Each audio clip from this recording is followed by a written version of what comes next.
On aurait bien voulu dire, soyez bénis, chaque Camerounais qui nous regarde ce matin, soyez les bienvenus sur les antennes d'Equinox Télévision avec 10-12 le Zénith. Bienvenue encore à vous. Et effectivement, bénédiction prolongée, renvoyée, exceptionnelle à tous ceux qui prennent la peine de nous regarder ce matin, comme c'est le cas tous les jours de lundi à vendredi, entre 10h et 12h, pour ce talk show qui vous donne de comprendre l'actualité au Cameroun et les sujets de société qui gravitent autour du Cameroun, évidemment. Alors que hier, nous lancions cette émission de 10-12 Zénith en appelant qu'il y ait rapidement l'installation du chef de Babou Trois. C'est un village situé bien évidemment à Banganté, pas très loin de Bangoulap, où depuis des mois, ce petit groupement n'a pas de chef traditionnel. Pour une raison simple, une autorité du village, notamment une élite du village, pèse de tout son poids sur l'autorité administrative qui jusqu'ici ne fait pas son travail. Il était quand même donné ici au chef Banganté, Njimolupo Kamsedou, Sa Majesté effectivement, d'assurer l'intérim en lieu et place de l'absence du chef de Babou Trois qui jusqu'à présent rien n'a été fait et les populations se demandent exactement jusqu'à quand on laissera les populations de Babou Trois sans chef traditionnel de ce côté. Et le regard est vachement porté sur l'attitude de l'autorité ou si vous voulez de l'élite en question qui pèse de tout son poids pour qu'il n'y ait pas d'installation de ce chef de ce côté. Et en même temps, les populations sont aux abois, interpellent le gouverneur qui jusqu'ici avait 4 mois pour pouvoir jouir de ses prérogatives et d'installer celui-ci, ce qu'il n'a pas fait. Le mois de septembre étant passé, nous sommes en décembre aujourd'hui, rien n'a été fait. Le sous-préfet, lui, est muet, ne dit rien. Le préfet, lui, estime également que la ministre pèse de tout son poids pour que celui-ci ne soit pas restitué. Comment peut-on vouloir écarter un chef traditionnel qui respecte les réalités de la descendance et surtout encadré par les peuples de ce petit village? Comment peut-on vouloir le mettre de côté? Et pourtant, les populations l'ont sacré, l'ont reconnu, les notables l'ont reconnu comme étant le chef légitime de Babou Trois. Une question qui nous interpelle encore et surtout le regard est porté à Banganté ce matin où nous interpellons effectivement Sa Majesté Njimolupo Kamsedou pour revoir le problème du chef exactement à Babou Trois ici au Cameroun.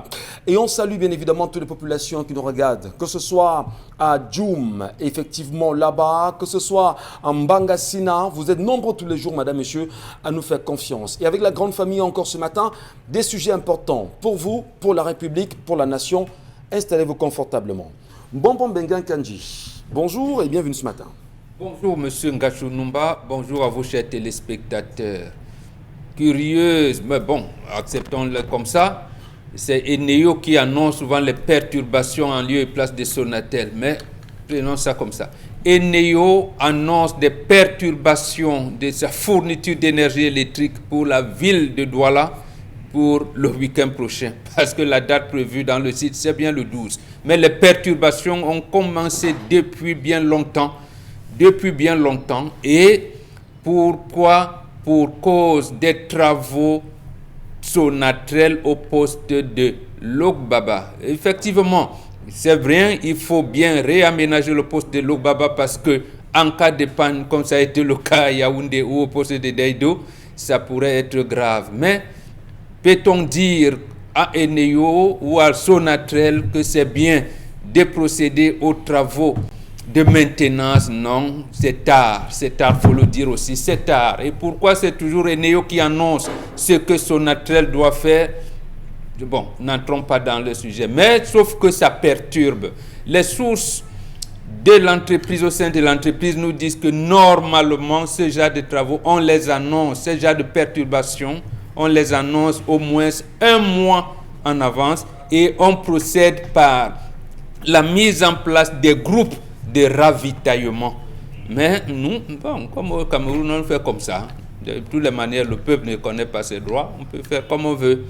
Bon, alors, voilà, une coupe le courant, ça revient comme on veut. Voilà. Il faut donc le peuple prenne conscience. Il faut donc que le peuple camerounais prenne conscience qu'il a le pouvoir de revendiquer ses droits en réalité. Parce qu'on ne devrait pas couper l'électricité énergique, si vous voulez, l'électricité, sans rien dire aux Camerounais, même si on vous dit ce sera samedi prochain, Voilà. mais on vous prépare au moins un mois avant. Absolument. Et on ne le fait pas au Cameroun. On ne le fait Et pas. les Camerounais, on va dire, bah, on fait Il a avec. dit, on va faire comment? Au lieu que on va faire comment, là, nous pousse à l'action, et à nous autres à regarder le ciel, comme si on leur disait que Jésus et Mahomet allaient se réunir.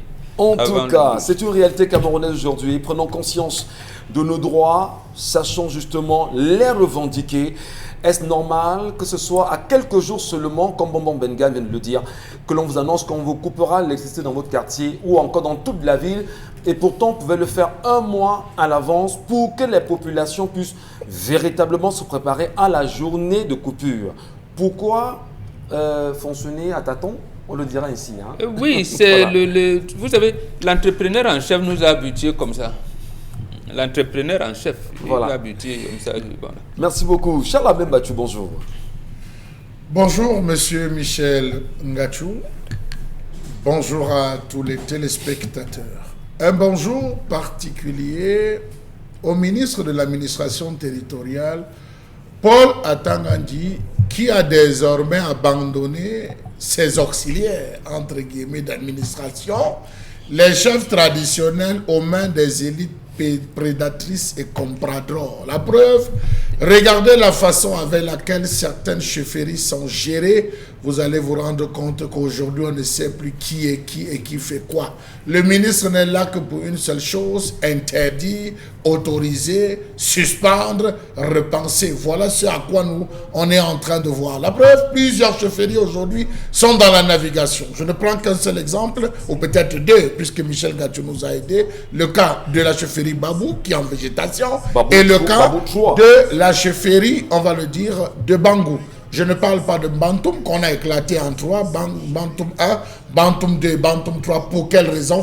Des raisons politiques. Dans tous les cas, passons. La chefferie traditionnelle est désormais, on va le dire, à l'ouest, divisée. Elle est divisée pour plusieurs points. Le premier point par rapport à la lettre qui a été signée par des chefs, entre guillemets, dont on ne connaît véritablement pas les origines. Les chefs de premier degré se mélangent avec les chefs de deuxième, de troisième degré, des chefs inconnus. On se demande comment est-ce que cette liste a été constituée et pour quelles raisons. Autre fait, c'est les régionales qui tendent à séparer encore les chefs traditionnels. Tenez-vous tranquille.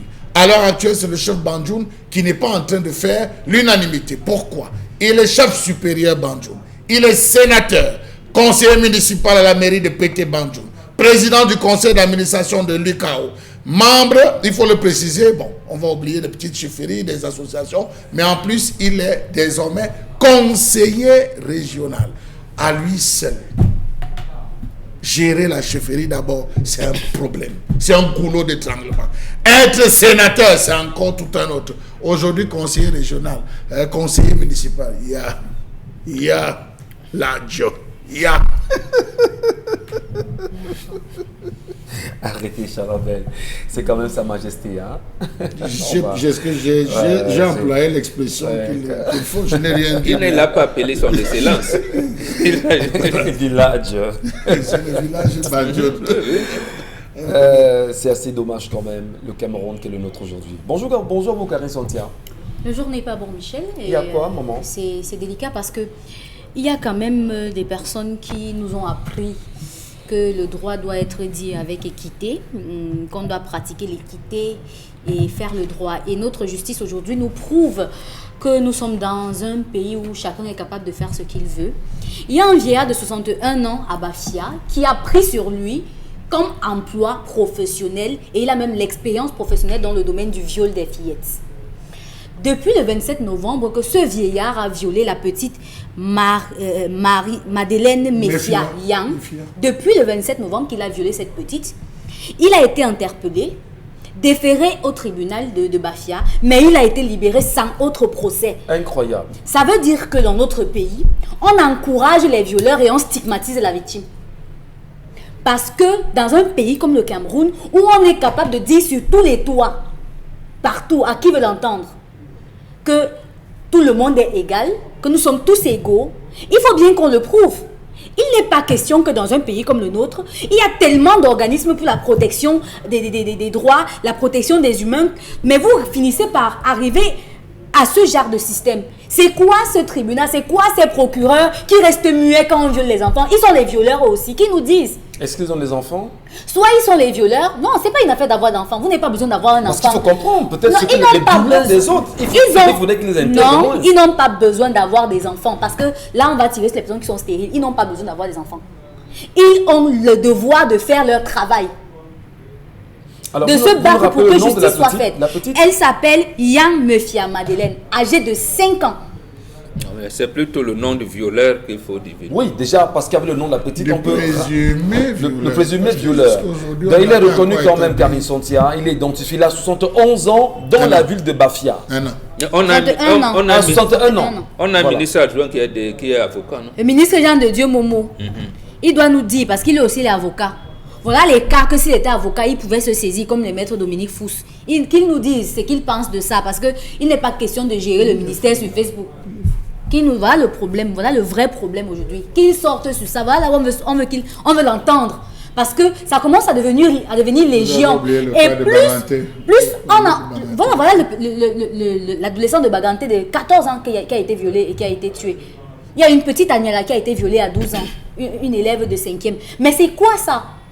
Pourtant, c'est à Bafia récemment que le préfet demandait que les parents soient un peu plus vigilants parce qu'il y a comme une vague de viol qui est en train de se perpétrer. Voilà un exemple. Est-ce qu'on ferait confiance à la justice des abeilles dans les jours à venir? Monsieur Michel Ça peut être Ngachou, solutionné, hein. C'est Monsieur très- c'est très Michel grave quand même. Ngachou, il faut savoir se regarder dans les yeux et dire les vérités. Ce sont les élites qui amènent ça dans ces villages, c'est tout.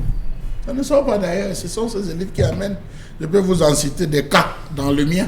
On en reviendra. Les sur la- élites. On en reviendra. Et puis, vous n'avez peut-être plus parler des élites maintenant parce qu'on sait qu'il y a trop de choses à dire. Allez, bonjour à vous Dominique Audrey. Bonjour à vous, bonjour aux téléspectateurs. L'histoire de ce matin nous vient du Tchad avec un citoyen tchadien qui dit « Mon histoire commence à partir de l'âge de mes 7 ans.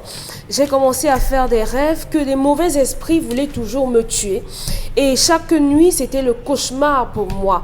À 9 ans, je dormais au milieu de mes grands frères. Je n'avais pas sommeil ce jour-là et il était 1h du matin lorsque j'ai aperçu un être humain entrer dans la chambre. Il s'est introduit et mes grands frères dormaient profondément. Il est venu me porter dans ses bras. Physiquement, il crachait sur sa main et loignait sur mon front.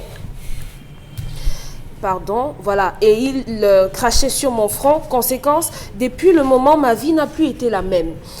Lorsque je me retrouvais en classe, je suis devenue très intelligent, un peu plus que la normale. Je devais être très intelligent, je sautais beaucoup en classe, je suis devenue très agitée. Je suis partie à Douala pour mes études en 2001 et là j'ai rencontré au marché central une maman qui ce jour-là m'a dit qu'elle avait faim et je n'avais que 1000 francs sur moi. J'ai donné les 1000 francs à cette maman-là et j'ai tourné le dos, je suis partie, je suis rentrée à pied. Après, je me retrouve à Bonamoussadi. En 2002, je rencontre une autre vieille maman au niveau de la Shell New Bell, je crois, oui, à Shell New Bell. Et cette maman-là me dit qu'elle avait faim. Et j'avais 5000 sur moi, j'ai donné les 5000 et je suis partie. Ce jour-là, je n'avais plus rien. Et la troisième fois que ça s'est produit, en 2011, j'étais en train, à l'aéroport, j'allais à Addis Abeba, je rencontre une autre vieille femme habillée en blanc et elle me dit encore ce jour-là qu'elle avait faim. J'avais 100 $ sur moi et je les lui ai donné. Après, j'ai pris mon voyage. Lorsque j'étais dans l'avion, je me suis rappelé que c'était la même vieille femme que j'ai rencontrée 3 fois dans ma vie qui revenait me demander de l'argent. Mon ami avait organisé un assassinat contre moi et par le plus grand des hasards, j'ai fini par savoir que celui-là voulait me faire du mal. Même lorsque des gens parlaient mal de moi, je savais en fait ce que les gens pensaient de moi au fond. Donc pour mon ami qui a projeté de me tuer, je l'ai appelé ce jour-là, il était 5 h du matin et je lui ai dit « Le plan que tu mènes contre moi ne va pas marcher ». Son ami s'est déporté chez lui et lui a demandé pardon en lui disant vraiment je ne savais pas, je ne voulais pas te tuer et tout s'est passé. Mais il dit que aujourd'hui sa vie est plutôt paisible, il voyage, il va à l'étranger, il fait des missions, il revient, mais dans sa vie de tous les jours, c'est un peu compliqué parce que les gens dans son entourage ont peur de lui.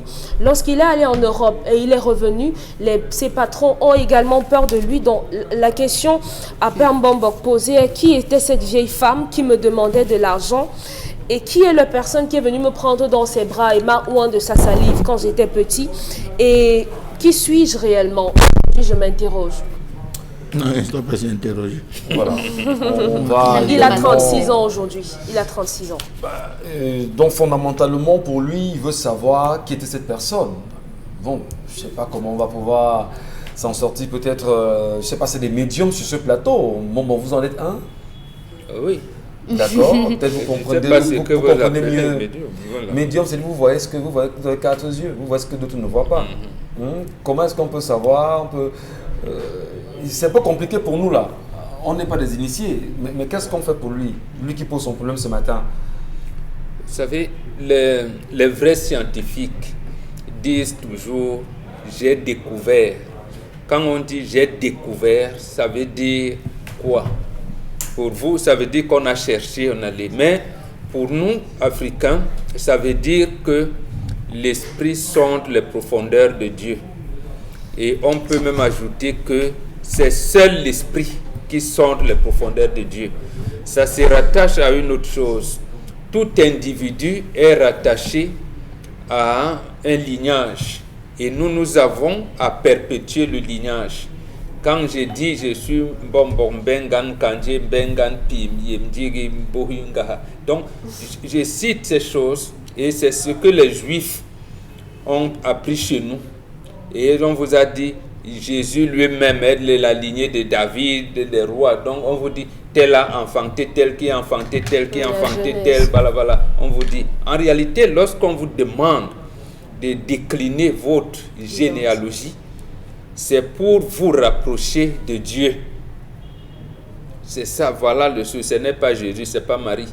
C'est ça, voilà le chemin qui mène à Dieu. Dans ce chemin donc qui mène à Dieu, il y en a qui sont dans des familles des initiés. L'enfant qui naît, pour le garçon qu'il est, 5 jours après sa naissance, quand on lui fait la cérémonie d'attribution de nom, on est à mesure de dire que ce garçon, l'âme de Dieu qui sommeille en lui, fera de lui telle personnalité dans la vie. On est à mesure de le faire. Mais aujourd'hui, on va dire, oui, amener sur l'exorcisme, vraiment, l'enfant il voit des choses terribles. Non. Tout être humain a 3 composantes. Il y a le corps physique qu'on apprécie, il y a l'âme et il y a l'esprit. Or, c'est l'âme de Dieu qui sommeille en toi. C'est en fait ça qu'on veut faire éclore. Mais pour son cas, ça veut dire que c'est un envoyé et sa famille n'a pas pu déceler quelle est la personnalité qui venait de naître au sein de la famille.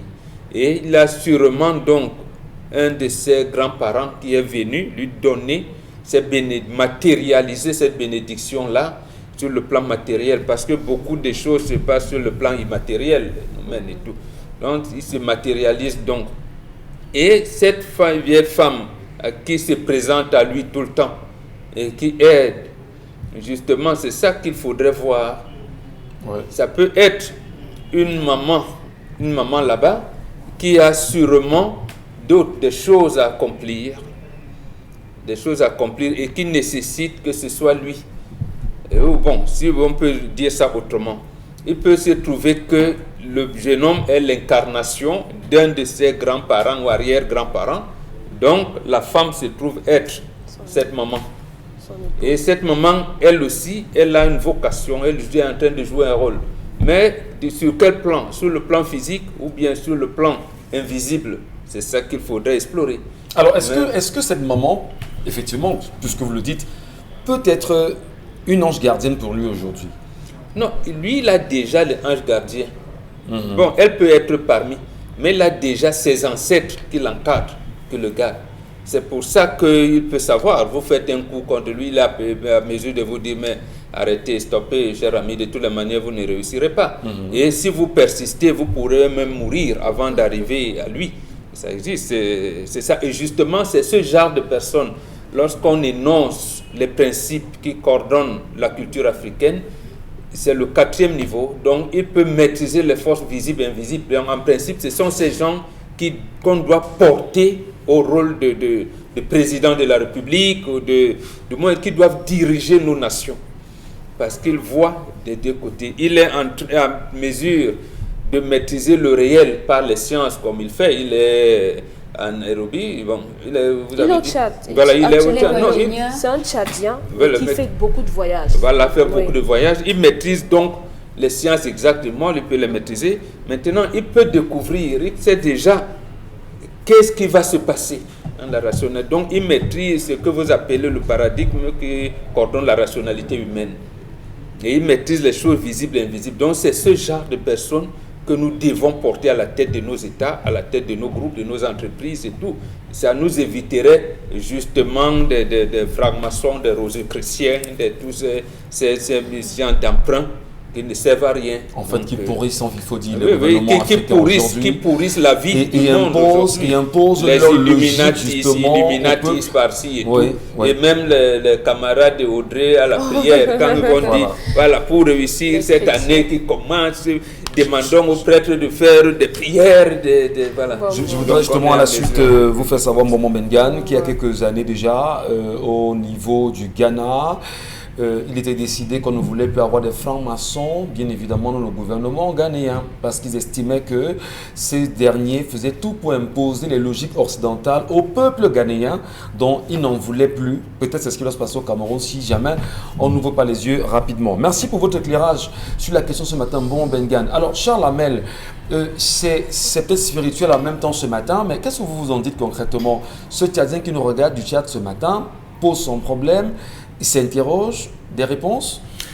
Alors, il faut dire, monsieur Michel Ngachou, que ce n'est pas propre à ce Tchadien, c'est propre à tout le monde. Oui. Tout le monde. Vous savez, les yeux des jeunes aujourd'hui, et même des adultes, sont fermés. Ils sont dotés d'un obscurantisme total, ce n'est pas une injure, à cause de 3 faits. Le premier fait, c'est la sexualité à outrance. La sexualité, les gens aiment trop faire l'amour. Plus vous faites l'amour, plus ça vous vide de vos énergies. Premier point. Deuxième point, l'alcoolisme. Les jeunes boivent trop. Plus vous buvez, plus vous fermez les portes de l'esprit et le mal. La malhonnêteté, l'irrespectabilité, voilà ces 3 valeurs qui ferment les yeux à un ensemble de choses. Chez les Blancs, on dit à l'enfant qu'il faut avoir ton petit journal où tu écris tes choses. Chez l'Africain, on demande à l'Africain, lorsque tu te réveilles, consigne ton rêve. Lorsque tu te réveilles tous les matins, consigne ton rêve. Mais chez le Blanc, on dit, si tu as bien passé la journée, le soir écrit que j'ai bien passé la journée, j'étais avec tel, tu écris l'histoire de ta vie. Or que chez l'Africain, on lui demande de consigner ses rêves. Avant les rêves, nous avons le nom. Le nom, chez l'Africain, rattache à 3 choses. L'ancêtre, à travers le rituel du nom, que Mbambaka expliqué tout à l'heure, on vous rattache à quelqu'un. Moi, le nom que je porte, monsieur Michel Ngachou, je connais celui dont je porte le nom. Ça vous ramène à un ancêtre, ça vous rattache à un ancêtre dont vous êtes intimement lié, monsieur Michel Ngachou, que vous devez convoquer. Ça vous rattache à une histoire. Quand vous entendez Kofi Annan, né un mardi en pleine saison de pluie. Annan, c'est saison de pluie. Kofi, mardi, Annan, saison de pluie. Vous appelez Kofi Annan. Ça vous rattache à une histoire. Ah oui, il faut le savoir. Ça vous rattache à une histoire. Il est né. Mardi, c'est pour dire comme les occidentalisés. Hein. Oui. Ça tombe Kofi, mardi, Annan, pleine saison de pluie. Donc vous avez déjà l'histoire. Troisièmement, une mission. Et c'est la question que beaucoup de jeunes... Quelle est ma mission sur Terre? Quelle est ma mission sur Terre, monsieur Michel Ngachou? Tant que vous ne connaissez pas votre mission, vous ne valez rien. Vous ne valez rien, monsieur Michel. On a une mission.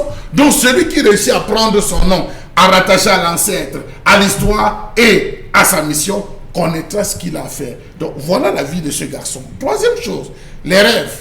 Les rêves obéissent, il y a une synchronisation en termes de rêves. Non, il y a monsieur Michel Ngachou. Si vous amenez la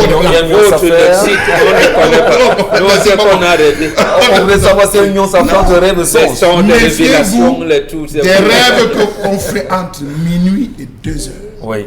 Les rêves qu'on fait entre minuit et 2 heures sont c'est des rêves plus que vrais, plus que vivants. À cette heure, et généralement après ces rêves, lorsque vous sortez du sommeil, d'abord vous sortez difficilement, lorsque vous sortez, vous avez une envie d'abord boire de l'eau. Et lorsque vous sortez, c'est difficile de retrouver le sommeil. Vous vivez la scène. Mais lorsque vous réussissez à vous rendormir, en vous réveillant, vous avez oublié. Parce que vous n'avez pas consigné. Effectivement. Vous n'avez pas consigné, vous rentrez dans une deuxième phase. Vous voulez contrer sans secret? Évoluons Charlemagne. Alors, les rêves de 2h à 3h, ça c'est la deuxième phase. Lorsque vous êtes réveillé, 2h à 3h, vous entrez dans une autre phase. Vous pouvez voir la suite, vous ne comprenez pas. Et puis il y a les rêves, ce qu'on appelle les rêves à moitié éveillés, qui vous prédisposent, qui vous annoncent la journée.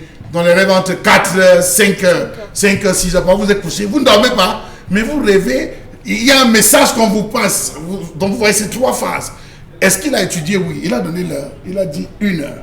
Alors lorsque vous dans un rêve, vous voyez quelqu'un qui vient vous porter. Il vous prend dans les mains. Non, il dit que c'était physique. Non, il a dit dans les rêves. Non, mais il vivait. Ouais, j'ai suivi votre histoire. Ses frères dormaient, oui, mais à lui, côté il de était lui. éveillé. Mais lui il a dit, il était dans le sommeil, mais il vivait. Je pense avoir bien écouté. Je pense que c'est ce qu'on a écouté. Il vivait. Donc, en le tenant dans les mains. Donc il était en état d'éveil en D'éveil. réalité. Oui. Lui, comme il l'a matérialisé, ça pense qu'il était. Voilà. Et à cet âge-là, il pense qu'il était. Donc tu rêves en état d'éveil. Oui, voilà. Donc, C'est ça. il est venu le porter. Le prendre, c'est confiance. La confiance, la foi. On lui a insufflé quelque chose. Deuxième acte, l'expectoration. Chez les occidentalisés, cracher, c'est vider les saletés. Mais chez l'Africain, on ne crache pas n'importe comment. Cracher et mettre sur le front. Le front, c'est là où est situé le 3e œil. L'œil le plus dangereux. Ce n'est pas comme Bombo qui en a 4. On ne peut pas l'avoir le 4e. Oui, le 3e œil, comme on dit. Il a craché, il insuffle. Le don de soi, il a imposé le don de soi. L'humilité. L'enfant se retrouve à ne faire que de bien. Du bien. Parfois, vous marchez, vous voyez, vous êtes tous assis sur une table. C'est à vous, monsieur, là, je peux me donner la facture. Ça, je prends un cabette. C'est pas simple. C'est à vous qu'on donne la facture. Pourtant, le vrai boss est à côté. On l'évite, c'est à vous qu'on vient donner. Parfois, vous êtes assis avec des gens, quelqu'un vient dire que mon grand, j'ai faim.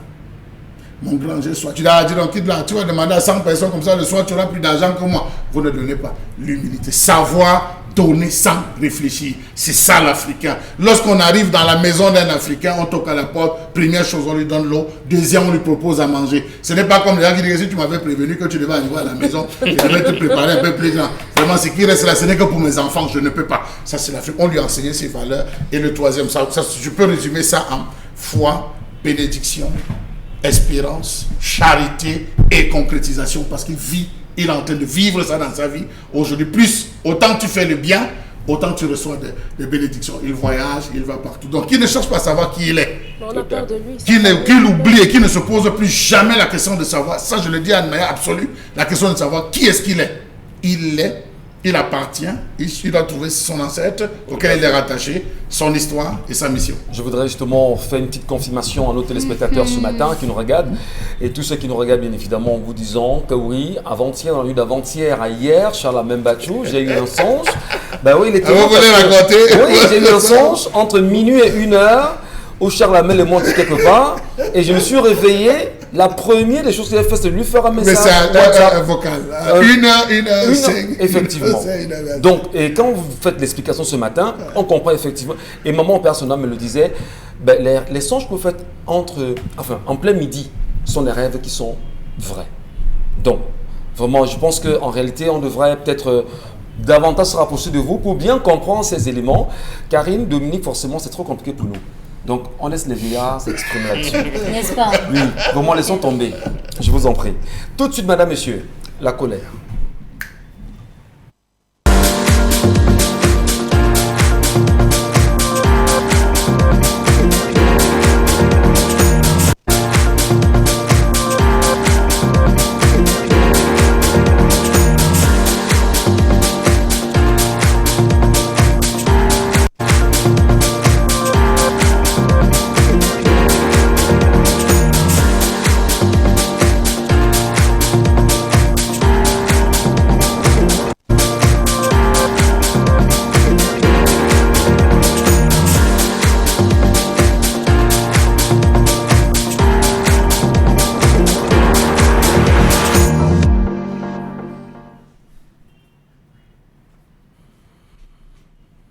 Je m'interroge ce jour sur la question des blocages opérés dans le contrôle des finances publiques au Cameroun. Le gouvernement du Cameroun a adopté en novembre 2018 une politique cadre pluriannuelle, le plan global de réforme de la gestion des finances publiques 2019-2021 et la gestion des finances publiques, j'insiste là-dessus, 2019-2021, une nouvelle façon de contrôler et de gérer. Qu'est devenu le code des bonnes pratiques en matière de transparence dans les finances publiques dans ce pays? C'est un code qui avait été mis en place et implémenté par le chef de l'État camerounais. Comment comprendre la difficulté qui existe à pouvoir avoir une traçabilité dans la gestion des finances publiques dans ce pays? Que ce soit la Chambre des comptes, que ce soit le consuper rencontré, ils vous diront, les affaires là sont très compliquées. Il faudrait qu'à chaque obstacle et blocage, la présidence de la République emploie les forts moyens pour qu'on ait accès aux données. Plusieurs évaluations diagnostiques du système camerounais de gestion des finances publiques ont été menées par des organismes internationaux qui sont repartis la queue entre les jambes du fait de l'extrême complexité du système camerounais dans la gestion des finances. Vous avez, avait-il dit en cette période, un système bien connu au Cameroun. Lorsqu'on a besoin de l'argent au Cameroun, c'est un coup de fil. Messieurs, mettez à disposition tant. Le reste, on s'en fout. Tenez par exemple, la dernière évaluation réalisée en 2017 et couvrant la période 2014-2016 a conclu qu'entre 2007 et 2016, malgré les avancées significatives telles que la mise en place d'une programmation budgétaire pluriannuelle, la budgétisation par programme, la production des comptes de l'État ou encore l'examen de la LFI par le Parlement, de nombreux composants de la gestion des finances publiques, comme la question de gestion de la trésorerie, de transparence des marchés publics et surtout de contrôle de la gestion des finances publiques, demeurent encore bien loin des normes et standards internationaux. Comment comprendre la résistance qu'ont les autorités de Yaoundé dans la facilité d'accès aux données portant sur la gestion des finances? À chaque contrôle, c'est un coup de fil qui vient des réseaux, c'est un coup de fil qui vient des lobbies, c'est un coup de fil qui demande à ce qu'on interrompt ou on arrête. Pourquoi ce jeu lorsqu'il est question d'établir une traçabilité dans la gestion des finances publiques? Est-ce que lorsqu'on enlève un ministre, lorsqu'on vient dégommer, pour employer des mots bien connus, un ministre, il y a une évaluation en termes de traçabilité dans sa gestion des affaires de son ministère? Point d'interrogation. Comment comprendre le manque de clarté dans l'identification et les prérogatives entre le consupé, la Chambre des comptes et le Parlement pour ce qui concerne l'audit et le contrôle externe, ainsi que les faiblesses organisationnelles et les insuffisances des processus de préparation et d'exécution du budget? Comment comprendre le fait que l'ensemble des contrôles soit le plus souvent centré sur la régularité et la conformité, ne garantissant pas la fiabilité des données? On écrit pour écrire, on écrit pour plaire. Savez-vous que des difficultés ces difficultés se sont accentuées depuis le vote de deux lois, notamment la loi numéro 2018-011 et la loi numéro 2018-012, portant respectivement, d'une part, sur le code de transparence et de bonne gouvernance dans la gestion des finances publiques au Cameroun, et d'autre part, sur le régime financier de l'État et des autres entités publiques, qui ont transcrit en droit interne les directives CEMAC de 2011, créant un melting pot entre le contrôle administratif, le contrôle parlementaire et le contrôle juridictionnel. Comme quoi, lorsqu'on crée un texte de loi, on a déjà réfléchi sur les méthodes pour contourner ces différentes lois, ou alors créer deux lois succèdent qui vont se chevaucher, créant un flou administratif. Comment comprendre qu'à ce jour, les contrôles conduits par les différentes institutions se réfèrent tantôt au nouveau cadre juridique issu des deux lois de 2018, tantôt à l'ordre juridique antérieur, parce que les espaces de dialogue et de coordination sont insuffisants et que chaque organe de contrôle travaille sans se préoccuper de sa place dans l'architecture générale des contrôles. Tout le monde veut plaire au roi.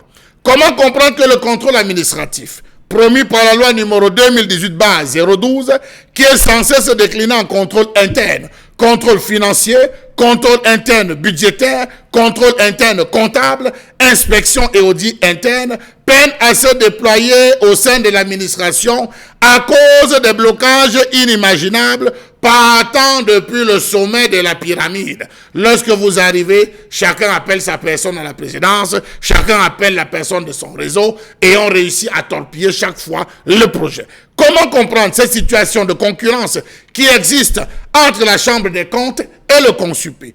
Attitude contraire au dispositif mis en place par les lois de juillet 2018 est manifestement sous-optimale, alors que chacun de ces deux acteurs souhaite que sa place dans le dispositif soit reconnue et confortée en s'appuyant sur des analyses divergentes de l'ordre juridique en vigueur.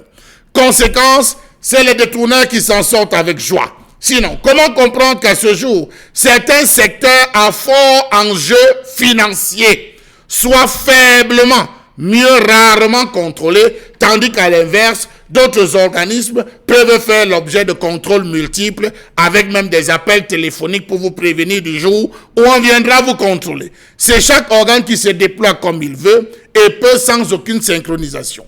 Qu'est-ce qui les empêche d'organiser des missions conjointes composées des experts, de 4 experts par exemple, à savoir contrôle juridictionnel des finances publiques, contrôle administratif et parlementaire des finances publiques, contrôle exercé par les inspections ministérielles et lutte contre la corruption, CONAC, ANIF et tout ce que vous voulez. Voilà autant de questions. Voilà autant de questions qui nous amènent à ce jour à nous demander pourquoi tant de blocages et pourquoi cette nébuleuse qu'on appelle la présidence de la République se retrouve toujours à interférer dans la gestion des affaires de la cité. Colère exprimée encore ce matin par Charles Armel Mbachou. Eh bien, c'est important en même temps que nous interpellons, nous aussi, les Camerounais. Et on le disait encore sur ce plateau hier, les Camerounais doivent s'intéresser au plus vite à la gestion des affaires de l'État.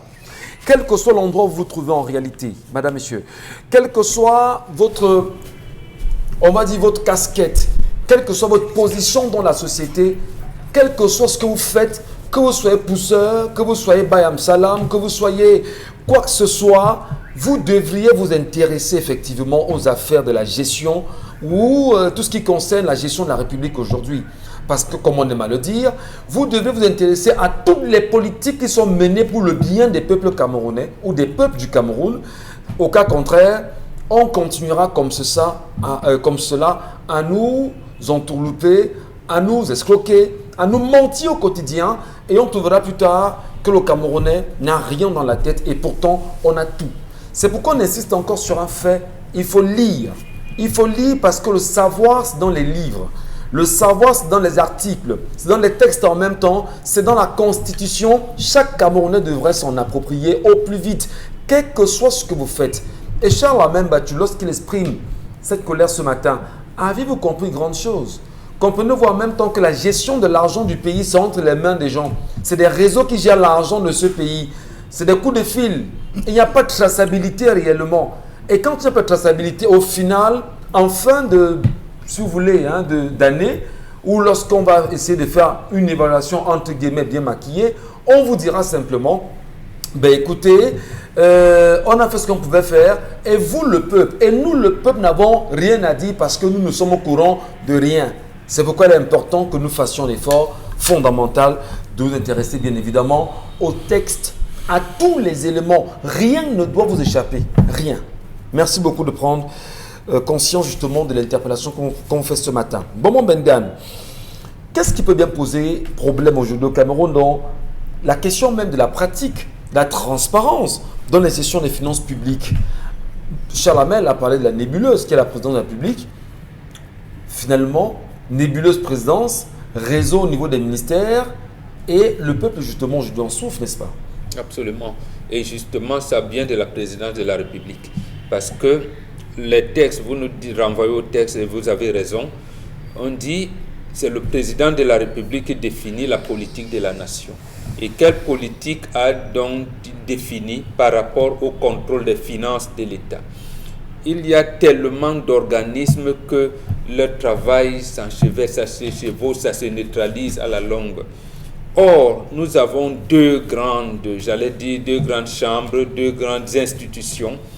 Si la volonté du président de la République avait été, comme vous le souhaitez, moi aussi, de consolider le rôle de nos institutions, votre frère Obama, c'est votre frère, moi je ne suis pas américain, mais vous avez pensé que c'était votre frère. Il avait dit qu'il faut les institutions fortes et non les hommes forts. Ouais. Donc, si on avait voulu mettre les institutions fortes, le contrôle supérieur de l'État et la chambre de compte de la Cour suprême suffirait pour... Le Consupé et la chambre de compte. Oui, la chambre de compte, voilà. D'abord, c'était organisé au point où le contrôle supérieur de l'État était rattaché à la réforme administrative. Et la chambre de la Cour de compte, de la Cour suprême et de les comptes et tout. Donc, ça veut dire que au départ, lorsqu'il est secrétaire général, d'abord secrétaire général du ministère de l'Éducation nationale, directeur du cabinet civil et secrétaire général de la présidence de la République, puis premier ministre, il y avait que lorsqu'on dit vous êtes DG, je ne sais pas moi, de la Sonel et tout, un matin à 8 heures, quelqu'un vient, il vous présente sa lettre de mission. Et je suis venu, je suis inspecteur d'État, c'est comme ça qu'on l'appelait. Je viens contrôler les comptes de la Sonel. Vous vous mettez à trembler. Vous ne le connaissez pas. Oui, vous ne connaissez pas. Voilà. Vous mettez, donc, c'est comme ça que la République était organisée. Non, de telle manière qu'il peut venir, puisque ça vient de la présidence de la République. Ouais. Là, la présidence de la République n'était pas une nébuleuse. Elle était vraiment une institution. Quand on dit ça vient. Aujourd'hui, on vous dit, la présidence a appelé. La présidence, vous avez vu même ce qui s'est passé avec, je prends le cas basique, le problème de Miss Cameroun. Vous avez un ministère de la culture qui veut dire, mais une présidente qui coordonne l'organisatrice de l'événement, il dit, vous êtes ministre, oui, mais la présidence a dit que, vous voyez, ça devient un problème. Donc, le ministre qui représente l'État, oui, et le concours, ça existe. Hier, c'était avec la Ligue de football professionnel et la FECAFOOT. On dit, la présidence a dit que, la présidente, voilà, le président de la FECAFOOT dit, je ne signe pas ça. Bon, on dit, je signe. Bon, vous voyez, ça devient, et là, Charles Hamel a utilisé le mot juste, c'est une nébuleuse. Non, l'inspecteur d'État qui vient contrôler la Sonel, le directeur de la Sonel met tout à sa disposition. Aujourd'hui, c'est devenu comment? Gars, c'est moi qu'on envoie contrôler, j'arrive. Gars, bon, vous descendez souvent où ça va? Non, laisse, dis donc, cet hôtel-là commence même à faire je te mets là-bas. Voilà comment ça se fait. Donc, on me demande d'insister sur les marchés que vous avez passés dernièrement et les nouveaux achats que vous avez faits. Bon, arrange-toi, j'arrive. Bon, voilà comment ça se fait aujourd'hui. Oui, effectivement, oui. Je ne faisais pas. Et c'est pour cette raison que j'évoque cette période, parce que quand vous avez détourné, vous êtes coupable d'avoir détourné 500 000, on peut vous condamner à vie. C'est pour ça qu'à partir de 500 000, c'est le tribunal des grandes instances qui vous juge, parce que c'est criminel. Parce que c'est criminel. On n'avait pas besoin de TCS et tout. Aujourd'hui, vous voyez donc TCS, ils peuvent vous dire, bon, vous qui volez moins là, bon, on peut vous pardonner. Ceux qui volent beaucoup, à partir de 500 000, bon, on va voir. Vous pouvez même voler beaucoup, rembourser, et on peut voir comment on peut sursoir. Voilà donc des mécanismes aujourd'hui. Donc, à quoi sert la chambre de compte de la Cour suprême? Cour suprême, c'est la plus haute juridiction. Peut-il se saisir du dossier et vous poursuivre? On est quand même à même se demander, Mormengan. Vous avez cité la chambre des comptes de la Cour suprême aujourd'hui, y compris le Consupé. Est-ce que ces deux éléments, ces deux organes ne pouvaient pas être indépendants pour pouvoir au mieux avoir un regard sur la gestion des finances publiques au Cameroun aujourd'hui? Si vous voulez un pays sérieux, c'est comme ça que ça devait être fait. Mais ça commence donc d'abord. C'est l'entrepreneur en chef qui jusqu'à présent n'a pas voulu que ces organes soient indépendants. Absolument. Ça commence d'abord par le fait que quand je suis président de la République, je suis président de la papaye, mon parti politique s'appelle la papaye du Cameroun. Je démissionne de la présidence de mon parti. je me considère comme président de la République pour avoir une vue large et une marge de manœuvre pour contrôler, y compris mes camarades du parti de la papaye et les autres. C'est à ce moment où je peux avoir une bonne vue. J'ai dit, mais Ngachou là, lui, il ne veut même pas militer dans le parti politique. Comme il veut rester dans la société civile, il a quand même l'expertise. J'ai dit, non, mon frère, viens. Tu as. Bon, voilà. Là, maintenant, tu sais qu'on dit au digne fils la patrie de connaissance. Tu dis, on m'a confié la mission de. Donc, vous n'êtes pas assujetti à donner les cotisations à la campagne électorale. Vous n'êtes pas. Donc, vous regardez la nation, vous regardez le pays. Or, malheureusement, la présidente de la République a dit ça, en mettant même quelquefois, il y a une ligne de crédit là qui encadre ces crédits. L'appui institutionnel de la présidence de la République à certains organismes. Bon, voilà. Vous voyez, c'est donc le mode d'organisation, de fonctionnement de notre pays fait que malheureusement, ces mécanismes de contrôle, et je pense que c'est vraiment, Chalamel a été bien inspiré. Oui, parce que c'est vous d'ailleurs, je termine par là. Comme vous avez commencé à nous interpeller dernièrement, la première fois que je vous en parle, vous dites, si vous ne faites pas la politique vous fera. Oui. Mais faire la politique ne veut pas dire avoir nécessairement carte de militant, mais être un bon citoyen, dénoncer tout ce qui est contraire aux intérêts des populations. Est-ce que les peuples ont compris ça, mon Bob? Non, ils vont comprendre. Il faut répéter. Dénoncer tout ce qui est contraire aux intérêts des populations. C'est important, justement. Allez, on parle également de ce système camerounais de finances publiques et la complexité que cela encadre aujourd'hui. Je m'en tourne de voir rapidement Dominique Audrey. L'une des choses quand même qui aurait peut-être mieux encadré cette bonne gestion serait déjà au moins la déclaration des biens, article 66 justement de la Constitution aujourd'hui. Alors lorsque soi-même, je parle du président de la République du Cameroun, son excellence Paul Biya, n'a jamais déclaré ses biens, gère le pays comme il peut gérer, est-ce que c'est pas à partir de ce premier élément que tout va en vrille, on fait ce qu'on veut, on est nébuleuse qui est la présidence, on encadre comme on peut encadrer, à qui mieux aujourd'hui? Si dans une maison, on a un père qui est très enclin à consommer de l'alcool, en grandissant, les adolescents, puisqu'ils ont grandi dans ce moule-là, ils verront que non, papa a toujours été un exemple. Donc, en grandissant, on devrait aussi faire comme papa.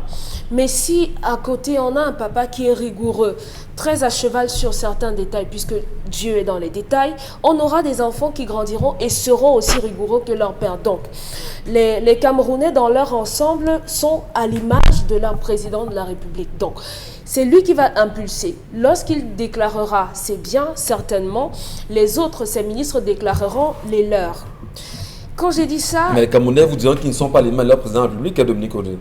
Il y en a qui vous diront qu'ils ne se reconnaissent pas dans ses agissements.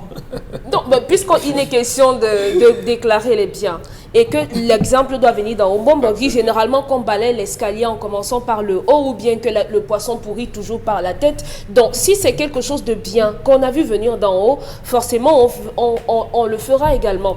Et tous ceux qui ne disent qu'ils ne sont pas à l'image, est-ce qu'on les met sur la même balance que M. Paul Biya? Non, je ne pense pas. Voilà. Il est question aujourd'hui du contrôle des finances publiques. Et sur notre table d'opération aujourd'hui, on a la Chambre du commerce et le compte Suppé. Bon, la Chambre des comptes, justement, la Cour suprême. Oui, pardon, la Chambre des comptes. Il y a même la NIF également. Le contrôle supérieur de l'État. Oui, moi j'aimerais m'intéresser sur le compte Suppé qui aujourd'hui, malheureusement, pour la plupart des Camerounais, ne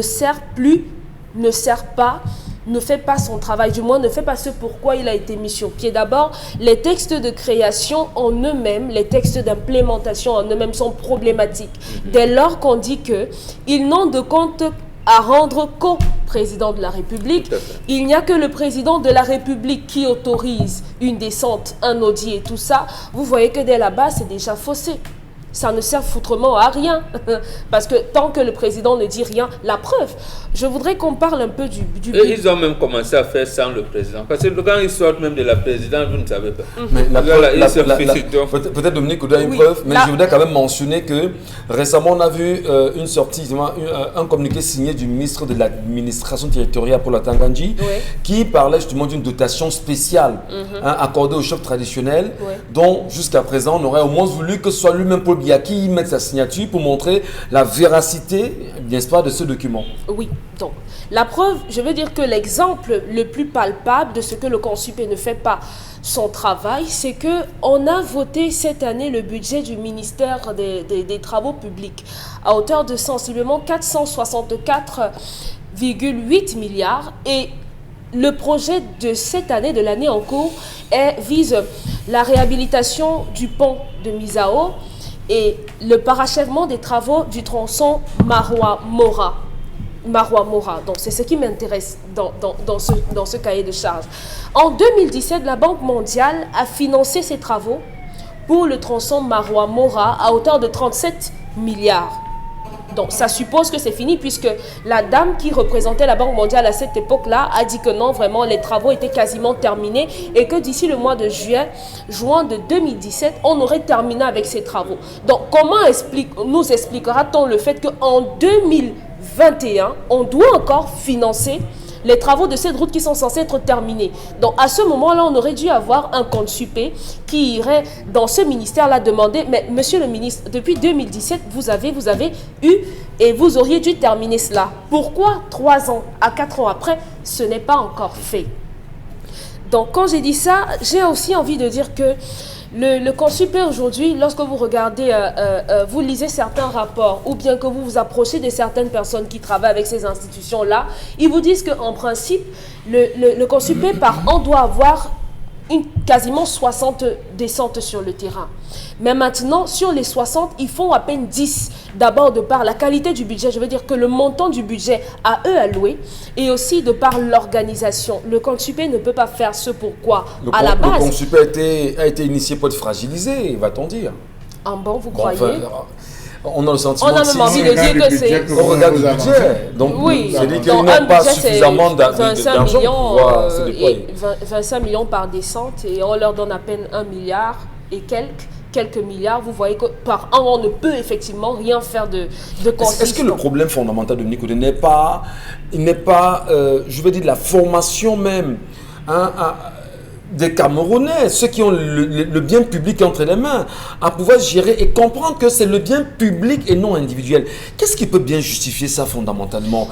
Est-ce qu'il n'y a pas quelque chose à la base qui éloigne les Camerounais de cette réalité? L'argent public, c'est l'argent public qui n'est pas l'argent privé. Si avant peut-être j'ajoute un petit mot. Je vous ai pris ici l'exemple de M. Anatole Bongo, le deuxième Camerounais directeur de douane. Il a pris sa retraite en 1972. Il avait été remplacé par un certain Baoumi Batende, la gestion de douane. Dans l'exercice 1970-1971, les services du ministère des Finances font des comptes, comme ils font souvent. Bon, on lui demande d'envoyer les comptes. Il y a un manque, de moins de 100 000 francs. On l'arrête. M. Anatole Bongo, c'est le père d'Henriette Eko. On le met en cellule. 2 jours après, puisque c'était la célérité, comme vous dites tout à l'heure, que vraiment les gens avaient la République. On fait les comptes, ce n'est pas parce que M. Anatole Bongo est là, mais parce qu'on doit mettre à jour un certain nombre de choses. Nous, on n'avait pas les ordinateurs comme vous. À l'époque, oui. Quand on se rend donc compte que c'est M. Anatole Bongo qui a raison, c'est les fonctionnaires du ministère des Finances qui avaient tort. Donc, M. Anatole Bongo avait fait normalement ses comptes, il n'y avait pas de problème. Aïdjo l'a reçu. Il lui a demandé les excuses avec un pédicado en disant, monsieur le directeur, vous voyez, et on a puni les fonctionnaires du ministère des Finances. Voilà. Donc, voilà un peu, et qui donnait, on disait, la peur. Donc, la peur de la République, c'est une éducation. Donc, et Dominique Audrin l'a fait, c'est vous. Donc, on a dit que papa donne l'exemple, il prêche mieux par l'exemple. S'il vous dit, couchez-vous, lui rentre sous, il dort n'importe comment, vous allez faire comment? On va en parler dans un instant, madame, monsieur, au-delà du gendarme qui est la justice et également le gendarme qui est le père, mais qui semble ne plus être présent.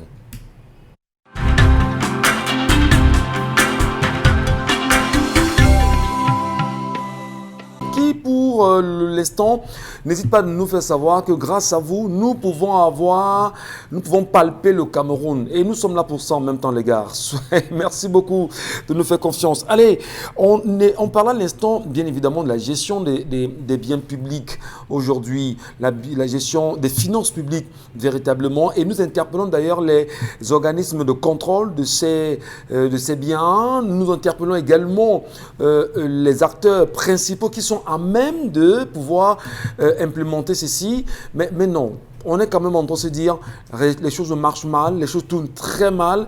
Même si beaucoup pensent qu'on fait toujours une mauvaise peinture du Cameroun, nous ne restituons que ce qui est du Cameroun aujourd'hui. Karine Santia, sur cette question ce matin, vous avez quand même aussi une appréciation sur cette colère exprimée par Charles Hamel. Oui, qu'il faut commencer par définir les deux institutions principales qui sont chargées de faire les comptes au Cameroun. Parce que lorsque vous prenez par exemple l'article 41 de la Constitution qui définit la Chambre des comptes, on vous dit cet article dispose que la Chambre des comptes est compétente pour contrôler et statuer sur les comptes publics et ceux des entreprises publiques et parapubliques. Elle statue souverainement sur les décisions rendues en dernier ressort sur les juridictions inférieures des comptes de la Cour suprême. Lorsque vous rentrez dans la définition du Conseil supérieur de l'État, vous vous rendez compte qu'il s'agit d'une institution supérieure de contrôle des finances publiques au Cameroun. Et puis, le rôle, c'est de vérifier les services publics, la vérification des services publics, l'établissement public des collectivités territoriales décentralisées, de leurs établissements, des entreprises publiques et parapubliques. À partir de ces deux-là, vous allez comprendre qu'au niveau du Conseil supérieur, au niveau de la Chambre des comptes, de la Cour suprême, ça, c'est des contrôles juridiques, c'est des contrôles des comptes juridiques. Par contre, lorsque vous rentrez dans le compte supérieur, il s'agit là des fonds, de l'utilisation. Et progressivement, maintenant, quand vous établissez les deux corps-là, vous vous rendez compte qu'il peut avoir un flou au niveau de la mise en action de chaque responsabilité sur le terrain. Mais maintenant, ce qui m'inquiète encore plus dans ces faits-là, c'est que depuis 2019, quand même, il y a la Chambre des comptes a fait l'examen de la gestion, de l'évaluation des politiques publiques et l'assistance des parlements. C'était une nouvelle disposition que la Chambre des comptes a prise parce qu'elle se disait qu'il fallait plus d'action dans les collectivités territoriales décentralisées. Ça veut dire que les mairies et les mairies de ville et mairies d'arrondissement devraient aussi bénéficier de ces contrôles-là. Et ça devait être encadré par les tribunaux régionaux. Sauf qu'en 2017, quand même, le rapport des activités nous montre que ce n'était pas bon du tout. Parce que sur 63 comptes qui étaient attendus, seuls 22 ont été déposés. Le reste de comptes se trouve où? Voilà. Il y a aussi, ça c'était les comptes pour les entreprises dans le secteur public et parapublic. Maintenant, lorsque vous interrogez la production des comptes pour les collectivités territoriales décentralisées, on vous dit que c'était 15,24%. Tout simplement. Et après, le taux de production des comptes par les comptables publics de l'État, c'était 69,23%. Ce qui fait qu'on fait des calculs, mais il y a des reliquats qu'on attend et on ne voit rien. C'est quoi le but? Alors, est-ce que ça se trouve généralement dans les dons que le chef de l'État fait? Il faut au moins qu'il y ait une évaluation, justement, il faut qu'il y ait un bilan annuel, il faudrait qu'on puisse constater qu'est-ce qu'on a décaissé, qu'est-ce qui est resté. Et qu'est-ce qui a été fait? Si les travaux, du moins si les activités qui ont été initialement prévues pour les rendre possibles, est-ce que ça a été fait dans les normes? Rien n'est fait. Est-ce que ça suppose également que ces deux chambres-là, si vous voulez, ces deux institutions en réalité, on peut bien comprendre la richesse que beaucoup de ceux qui y travaillent portent aujourd'hui. C'est dit que c'est des chambres qui sont en réalité des chambres des caisses de corruption. Je prends un exemple tout simple. Le ministère des petites et moyennes entreprises va lancer dans l'année 2021 un certain nombre de projets constitués notamment de l'organisation d'un colloque pour les entreprises, les jeunes entrepreneurs et autres. Ce colloque-là, comment est-ce qu'on va contrôler, comment on va faire l'audit des événements? Et une fois, il y avait 2 événements. Comment est-ce qu'on va faire l'audit pour savoir comment est-ce qu'il a utilisé les comptes à lui alloués par l'État? Comment est-ce qu'on peut contrôler? C'est justement à ce niveau-là qu'on n'arrive pas à comprendre comment la gestion des fonds publics au Cameroun se fait. Vous avez par exemple que le chef de l'État, il s'est levé récemment à 3 jours de l'élection régionale et il a fait un don aux différents chefs traditionnels. Il aurait fait un don aux chefs traditionnels et autres, sachant que le budget de l'année 2020 n'incluait pas que les chefs traditionnels devaient avoir de l'argent. Où est-ce qu'il a trouvé de l'argent pour faire ce don-là? Est-ce que ce sont ses fonds propres? Ça, c'est une question. Alors, ou est-ce que c'est les fonds de l'État? Il faut bien qu'on réponde à ces questions. Si vous permettez, parce que justement, pour qu'on se comprenne, l'État du Cameroun a voulu résoudre 2 problèmes entre les fautes de gestion et les détournements de fonds. Voilà, et on n'arrive pas à bien cadrer ou alors à bien donner le contenu aux institutions qui doivent vérifier de ça. Faute de gestion, par exemple. Vous n'avez pas détourné, mais vous avez été un peu laxiste. Vous me dites, bon, les pièces sont... Bon, vous devez, voilà, on fait les états d'études, on dit, ça va coûter 100 000 francs, c'est n'importe quoi. Bon, vous, parce que vous voulez que l'entreprise, bon, je ne vous apporte pas les justificatifs de mes frais de transport, de restauration. Bon, tu me dis, moi je voulais ma pièce et tout, voilà, et au moins la facture de la pièce au moins doit être là. Et celui auprès de qui vous avez acheté cette pièce ou vous avez fait ce marché doit avoir 4 numéros contribuables et la patente. Bon, vous fermez les yeux, vous dites, non, moi je voulais. Ça, c'est une faute de gestion. Maintenant, les mêmes 100 000, on vous a dit pour acheter la pièce, vous n'achetez pas. Donc, quand on vient donc contrôler, on doit pouvoir établir que M. Ngadjou a détourné les 100 000 francs parce que décaissé, il n'a pas acheté, Ou alors on dit, non, il a bien décaissé, la pièce a été achetée, mais ça n'a pas été acheté dans les normes, comme l'exige la nomenclature. Voilà un peu là où, comme disait Charles Ahmed tout à l'heure, la présidence de la République aurait donc dû mettre pour que on peut mettre en prison, faute de gestion, voilà, me condamner. Et détournement de fonds. Voilà, tout à fait. Voilà. À un moment donné, parce qu'on disait au départ que les fautes de gestion n'amènent pas nécessairement en prison, mais ça mène au recadrage de management de gestionnaire. Bah, on sait ça alors que mais malheureusement l'amalgame est devenu, on fait des choses. Est-ce que la justice elle-même est crédible au Cameroun? Voilà, c'est la bonne question. Inch'Allah. Monsieur Michel Ngadjou, l'affaire de Bafia, là, seul vous répond, avec laquelle... le violeur de 61 ans de Bafia? Oui, monsieur Michel Ngadjou, seule cette question, comment on va dire, l'introduction de Karine Sontia vous répond, au-delà de tous les autres cas. Étant donné que Mbamboka est rentré dans le fond du dossier, permettez-moi de prendre le fond autant pour moi. Non, Mbamboka est rentré dans le fond, je vais dans la forme pour essayer de comprendre. Rappelez-vous, il n'y a pas longtemps, qu'un ministre de la Santé est tombé, a eu un AVC, alors qu'on était en train d'interroger sa gestion à mi-parcours, juste à mi-parcours du Covid au Nigeria. Quand on a commencé à décaisser, détournement de temps, c'était devant la télé, hein. On a vu, oh, il est parti, monsieur Michel Ngadjou. On a dit qu'on va t'amener à l'hôpital, on va te soigner, ce qu'il est de l'argent. Voyez-vous qu'on a un pays qui est voisin, hein, au Cameroun. Nous avons eu des cas. Au Rwanda, M. Michel Ngadjou, un ministre, lors de ses déplacements en mission, a oublié lorsqu'il faisait son rapport de mettre les tickets de péage. Ouais. Les tickets de péage. Il y a eu un contrôle, on n'a pas retrouvé les tickets, on l'a suspendu, M. Michel Ngadjou. Pourtant, il avait réglé. C'est les caméras de surveillance qui ont confirmé. Donc, vous voyez ce qu'on appelle la rigueur en termes de trace dans la gestion des affaires de la cité. On a retrouvé il n'y a pas longtemps plus de 80 millions chez un ministre. Avec des bons de carburant. Au Cameroun. Un ministre en fonction. Est-ce qu'il est allé sur le nombre de temps qu'il a mis cet argent pouvait être son salaire? Comment se fait-il qu'à un moment donné, ni la chambre des comptes, ni le consul pénal dit stop?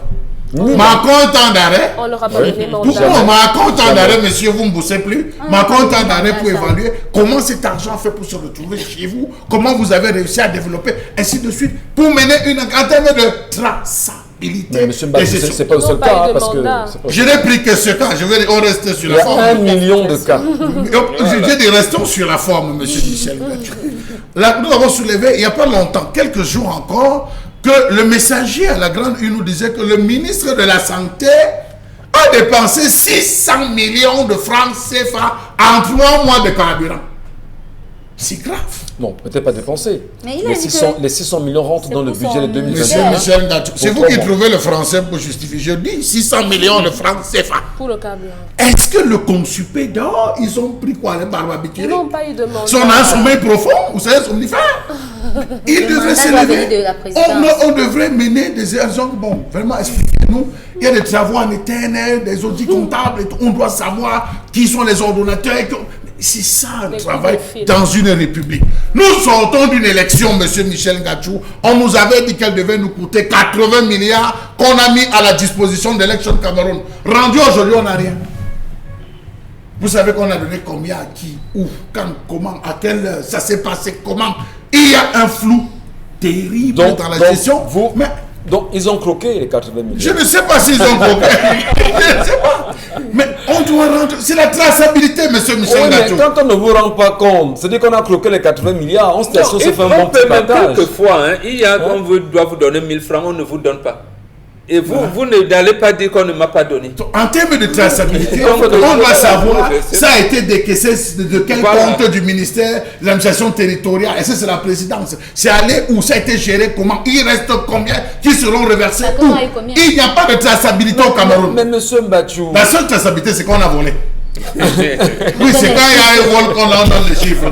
Sur une enveloppe de 80 milliards, l'individu que vous voyez là a détourné tant.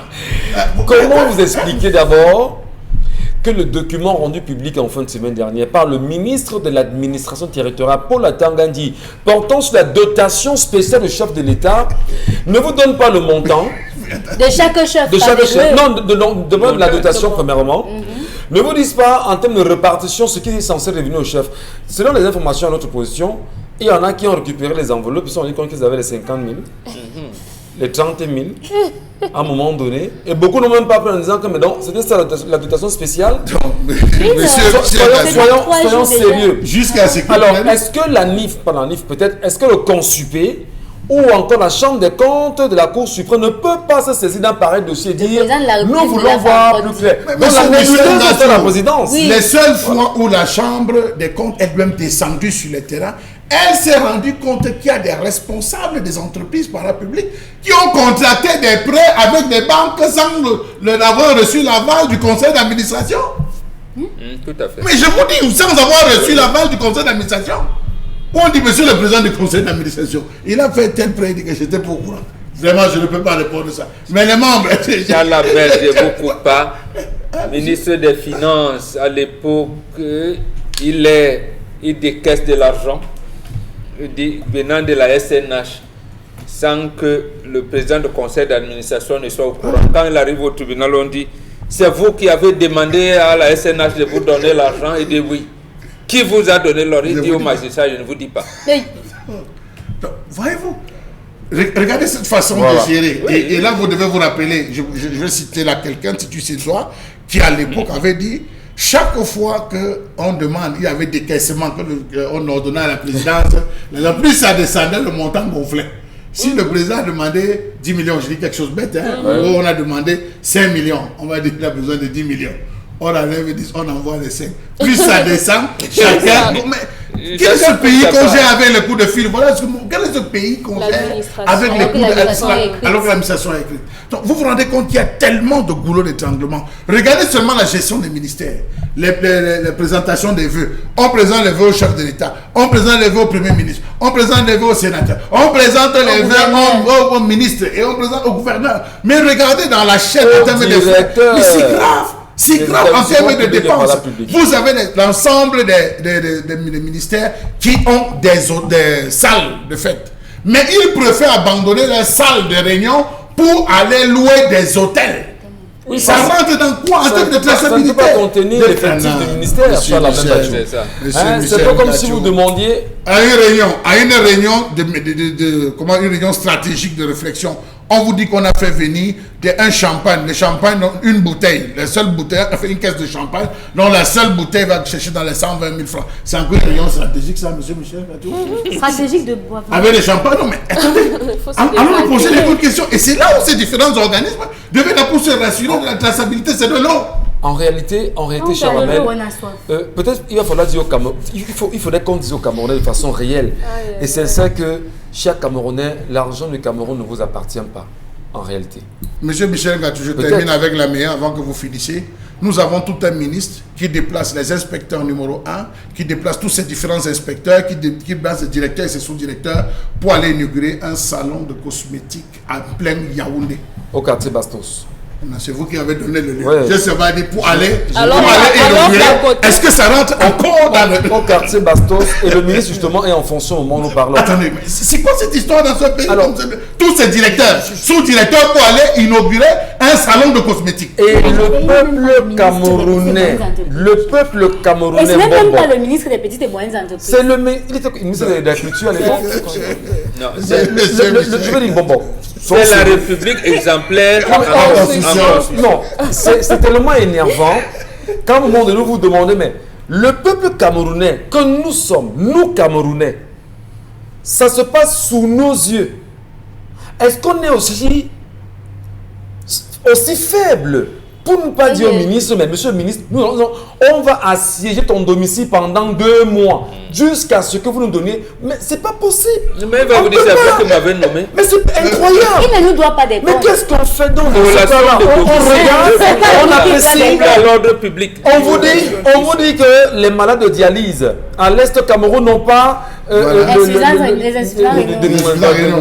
kits d'hémodialyse. les kits d'hémodialyse, les malades d'insuffisance rénale n'ont pas de kits d'hémodialyse. Que ce soit à l'est ou à Maroua. On a 30 morts déjà. Je vous donne les On a 30 morts déjà à Maroua. On vous fait savoir qu'au Cameroun aujourd'hui, même si d'aucuns nous font savoir qu'en matière de recul du paludisme, on a reculé depuis pratiquement 4 ans aujourd'hui. Qu'est-ce qu'on Puisque les gens ne meurent plus. Mais c'est incroyable. On a fini avec le choléra. On prend donc sur soi. Quand on recule, plus personne ne meurt. Non, les gens ne font que mourir. Vous voulez quoi? On prend sur soi de tout faire pour détourner l'argent d'un pays et les Camerounais sont tranquilles, regardent, il y a des structures, apprécient, applaudissent. Mais il y a la chambre des comptes, il y a le consuper. Bon, on vous a dit que c'est 2 seuls organes, ces 2 seuls organes, ils sont en même. Vous savez, j'ai discuté avec M. Michel Gatou. Vous vous souvenez qu'il y avait un contrôle qui allait être fait sous la sonar? Mardi, M.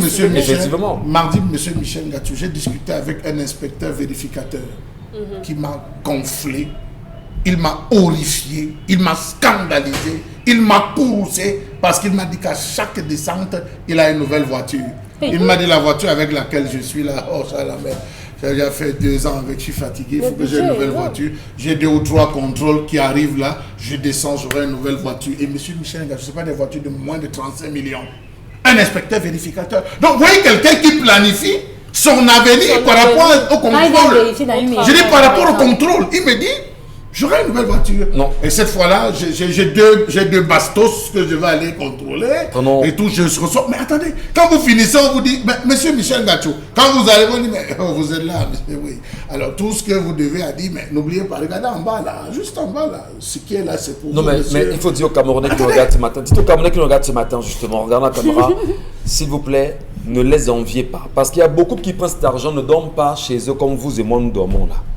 Donc ne les enviez en...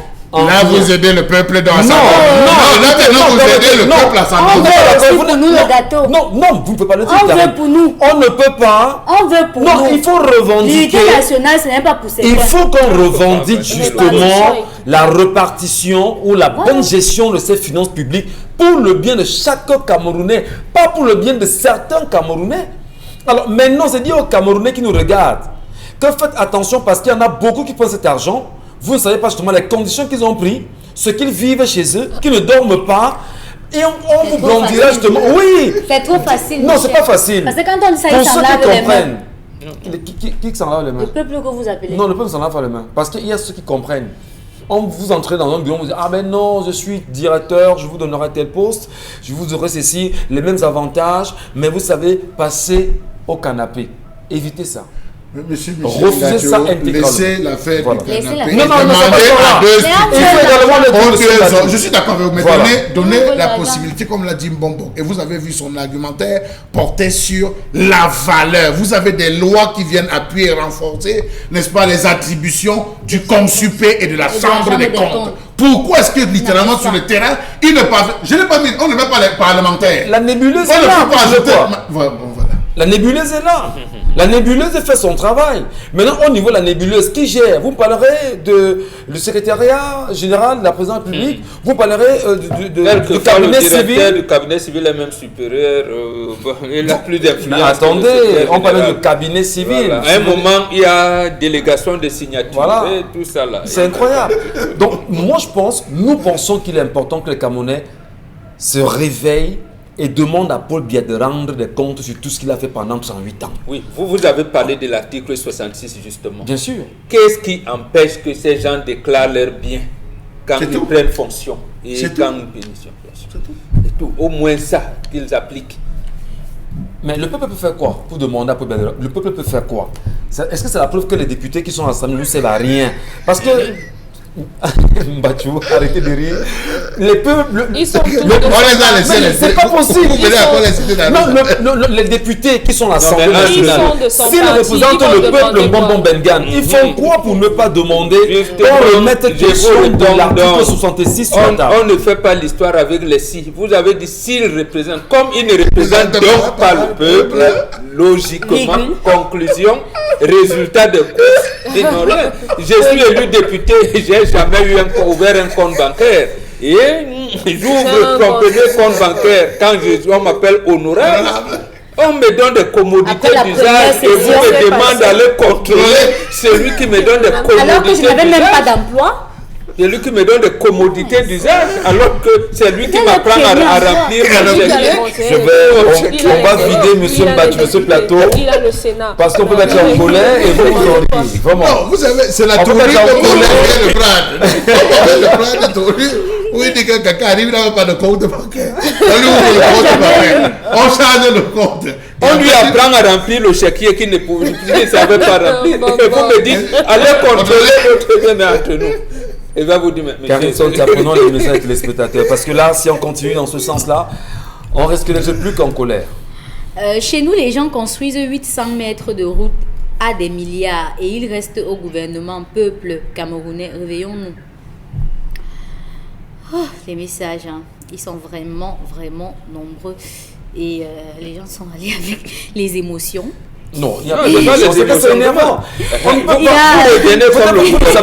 Les gens sont fâchés, dit mouvement d'humeur. Il faut dire mouvement de colère. Les gens sont fâchés. Non, parlons terre à terre comme on dit souvent. Hein? En ce qui concerne la colère, est-ce que vous savez qu'il y a des gens dans les maisons qui ne mangent pas le kilogramme de riz de 500 francs? C'est ça. J'ai pas de kilogramme de riz qui passe des journées entières qui ne mangent pas. Monsieur Michel Ngachou, je suis en train de préparer un petit truc. Vous aurez l'occasion de voir. J'ai vécu cette nuit à Makepe Misoke. Les bananes sont arrivées de Djobepédia, le camion, alors qu'on était en train de bénir les mauvais doigts de bananes qu'on jetait. Il y a des mamans avec des enfants qui viennent récupérer. Qui récupéraient des demi-doigts. Au dépôt de bananes à Makepe Misoke. Dépôt de bananes à Makepe Misoke. J'ai dit des enfants qui vont à l'école, qui ont l'âge d'aller à l'école. Quand vous parlez de famille, qui rattrapent ses doigts, qui jettent dans les sacs. Permettez, cher la mère. Donc, comme on se balade pour retirer l'argent dans les caniveaux avec les mains, on fait pareil avec d'autres vont dans les marchés pendant la nuit. Je vais vous donner. Il y a un morceau de macabo, je suis un enfant du quartier Nkomkana. Les gens souffrent trop. Pas loin du quartier Nkomkana, il y a le marché 8e. Vous ne savez pas si c'est pas ce marché 8e très tôt le matin quand on vient faire les livraisons des tomates, des pommes de terre. Je pas venu du marché 8e à Yaoundé. Allez-y voir les enfants qui sortent de Bala, si vous voulez, de Tinga et Lobby, qui traversent Nkomkana, qui vont marcher 8e, qui sortent même de Nkomkana, qui sortent de Madagascar, de Carrier, de Jean Vespa, qui vont marcher 8e, chercher à ramasser les restes des pommes de terre. Les pommes de terre. Je vous dis, c'est au Cameroun, c'est au Cameroun qu'on vit ça. Donc, vous pouvez comprendre la colère qui anime les Camerounais ce matin. On vous dira, mais vous êtes journaliste, vous n'avez pas avoir d'émotion. Mais c'est énervant, c'est révoltant. Je me souviens une fois, quand même. Quand des gens volent de l'argent comme ça. Une fois, lorsque je travaillais dans autre chose, j'avais vu des gens qui allaient au supermarché demander les restes. Ben oui. Oui, ce qu'on jette, Les restes des produits les frais, produits là. avariés, là, tous les C'est produits qu'on jette, incroyable. là, il vient justement derrière. C'est incroyable. Et on est au Cameroun, Donc, on on parle ne de devrait gestion. pas se plaindre parce que... On a la bon, NIF, on mange. on a le Consupé, On on a- a la Cour des comptes de la Chambre, Oui, on a la la Chambre des on a la Chambre des comptes. comptes justement de la Cour suprême, on a ces La institutions, CONAC.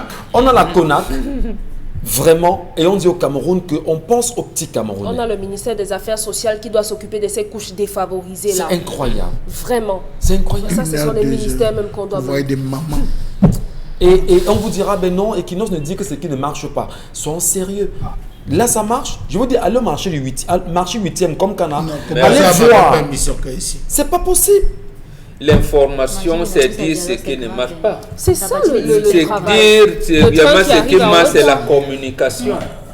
Et on a déjà quelqu'un qui En tout a- cas, Schengen en tout fait cas, ça. on en profite pour saluer Information. toutes les dames qui vendent les bananes au marché 8e en Comcana. 7 Ma- doigts de banane Non, à 300. maman père son âme faisait partie justement de celle-là. Ok. Nous, on achète est neuf fiers justement bois de le avec dire. 7 doigts de banane à Bien, 300. bien chose à vous. Bien sûr. Allez Karine, les messages cette fois-ci véritablement. En ce qui concerne la colère, le non-contrôle de la gestion des finances dans ce pays est dû au fait que nos membres du gouvernement font des sacrifices sataniques pour accéder à leur poste et continuent des pratiques occultes durant leur mandat. Du coup, pas de compte à rendre au peuple, seulement à leur grand maître. C'est trop facile. Alors, ça. à Bafia, vous allez voir ce que l'homosexuel est en train de faire à Bafia. Le préfet lui-même a déjà signalé et le préfet a fait plusieurs requêtes. On l'a même recadré sur pourquoi il a fait cette sortie-là oui. Concernant le Abafia. Je vous dis Bafia, On le c'est regarde. grave. Mais c'est-à-dire qu'on fait tout pour appauvrir les Camerounais et vous contraindre aux loges, aux cercles ésotériques. Qu'est-ce qu'on fait pour se libérer? Dieu est où finalement? Faites comme la Ouais, c'est nous qui Algérie. avons- C'est de l'argent le dos à public dire. dans un compte privé d'un homme public dont il n'y a pas l'ombre d'un détournement. Foutaise des bandits internationaux. Chaque jour, vous montrez la réalité dans ce pays. Chaque problème peut donner l'AVC à quelqu'un. Que le Seigneur donne la force aux Camerounais. Les gens qui ont détourné l'argent de la canne sont en liberté alors que les marcheurs pacifiques sont en prison. L'usine de poulet, montage de voitures. On va Qui va- Monsieur Mbachou, qui va contrôler qui? Ils ont trouvé l'astuce de partager l'argent détourné avec tout le monde au pouvoir, alors qui va contrôler l'autre? La Chambre des comptes, le consupé, c'est leur rôle. Ils ont de l'argent, ils ont des avantages. Je vais plus loin. Des avantages liés à cela, monsieur Michel Ngatou. Tout à fait. Lorsque vous descendez, on vous dit 25 millions par descente. C'est la descente pour contrôler une structure. Les 25 millions, c'est pour éviter que les inspecteurs vérificateurs ne soient corrompus sur le terrain. Mais est-ce qu'ils comprennent ça? Et oui. Mais est-ce qu'ils comprennent ça? Mais tout ce qu'ils récupèrent, mon Bengan, c'est dans les poches. Le SMIC est à 32 500 francs CFA. Un livre moyen coûte 20 000 francs au Cameroun. Comment ils vont faire pour vivre s'ils achètent les livres? Nous avons la stratégie nationale de développement 2030, monsieur Michel Ngatou.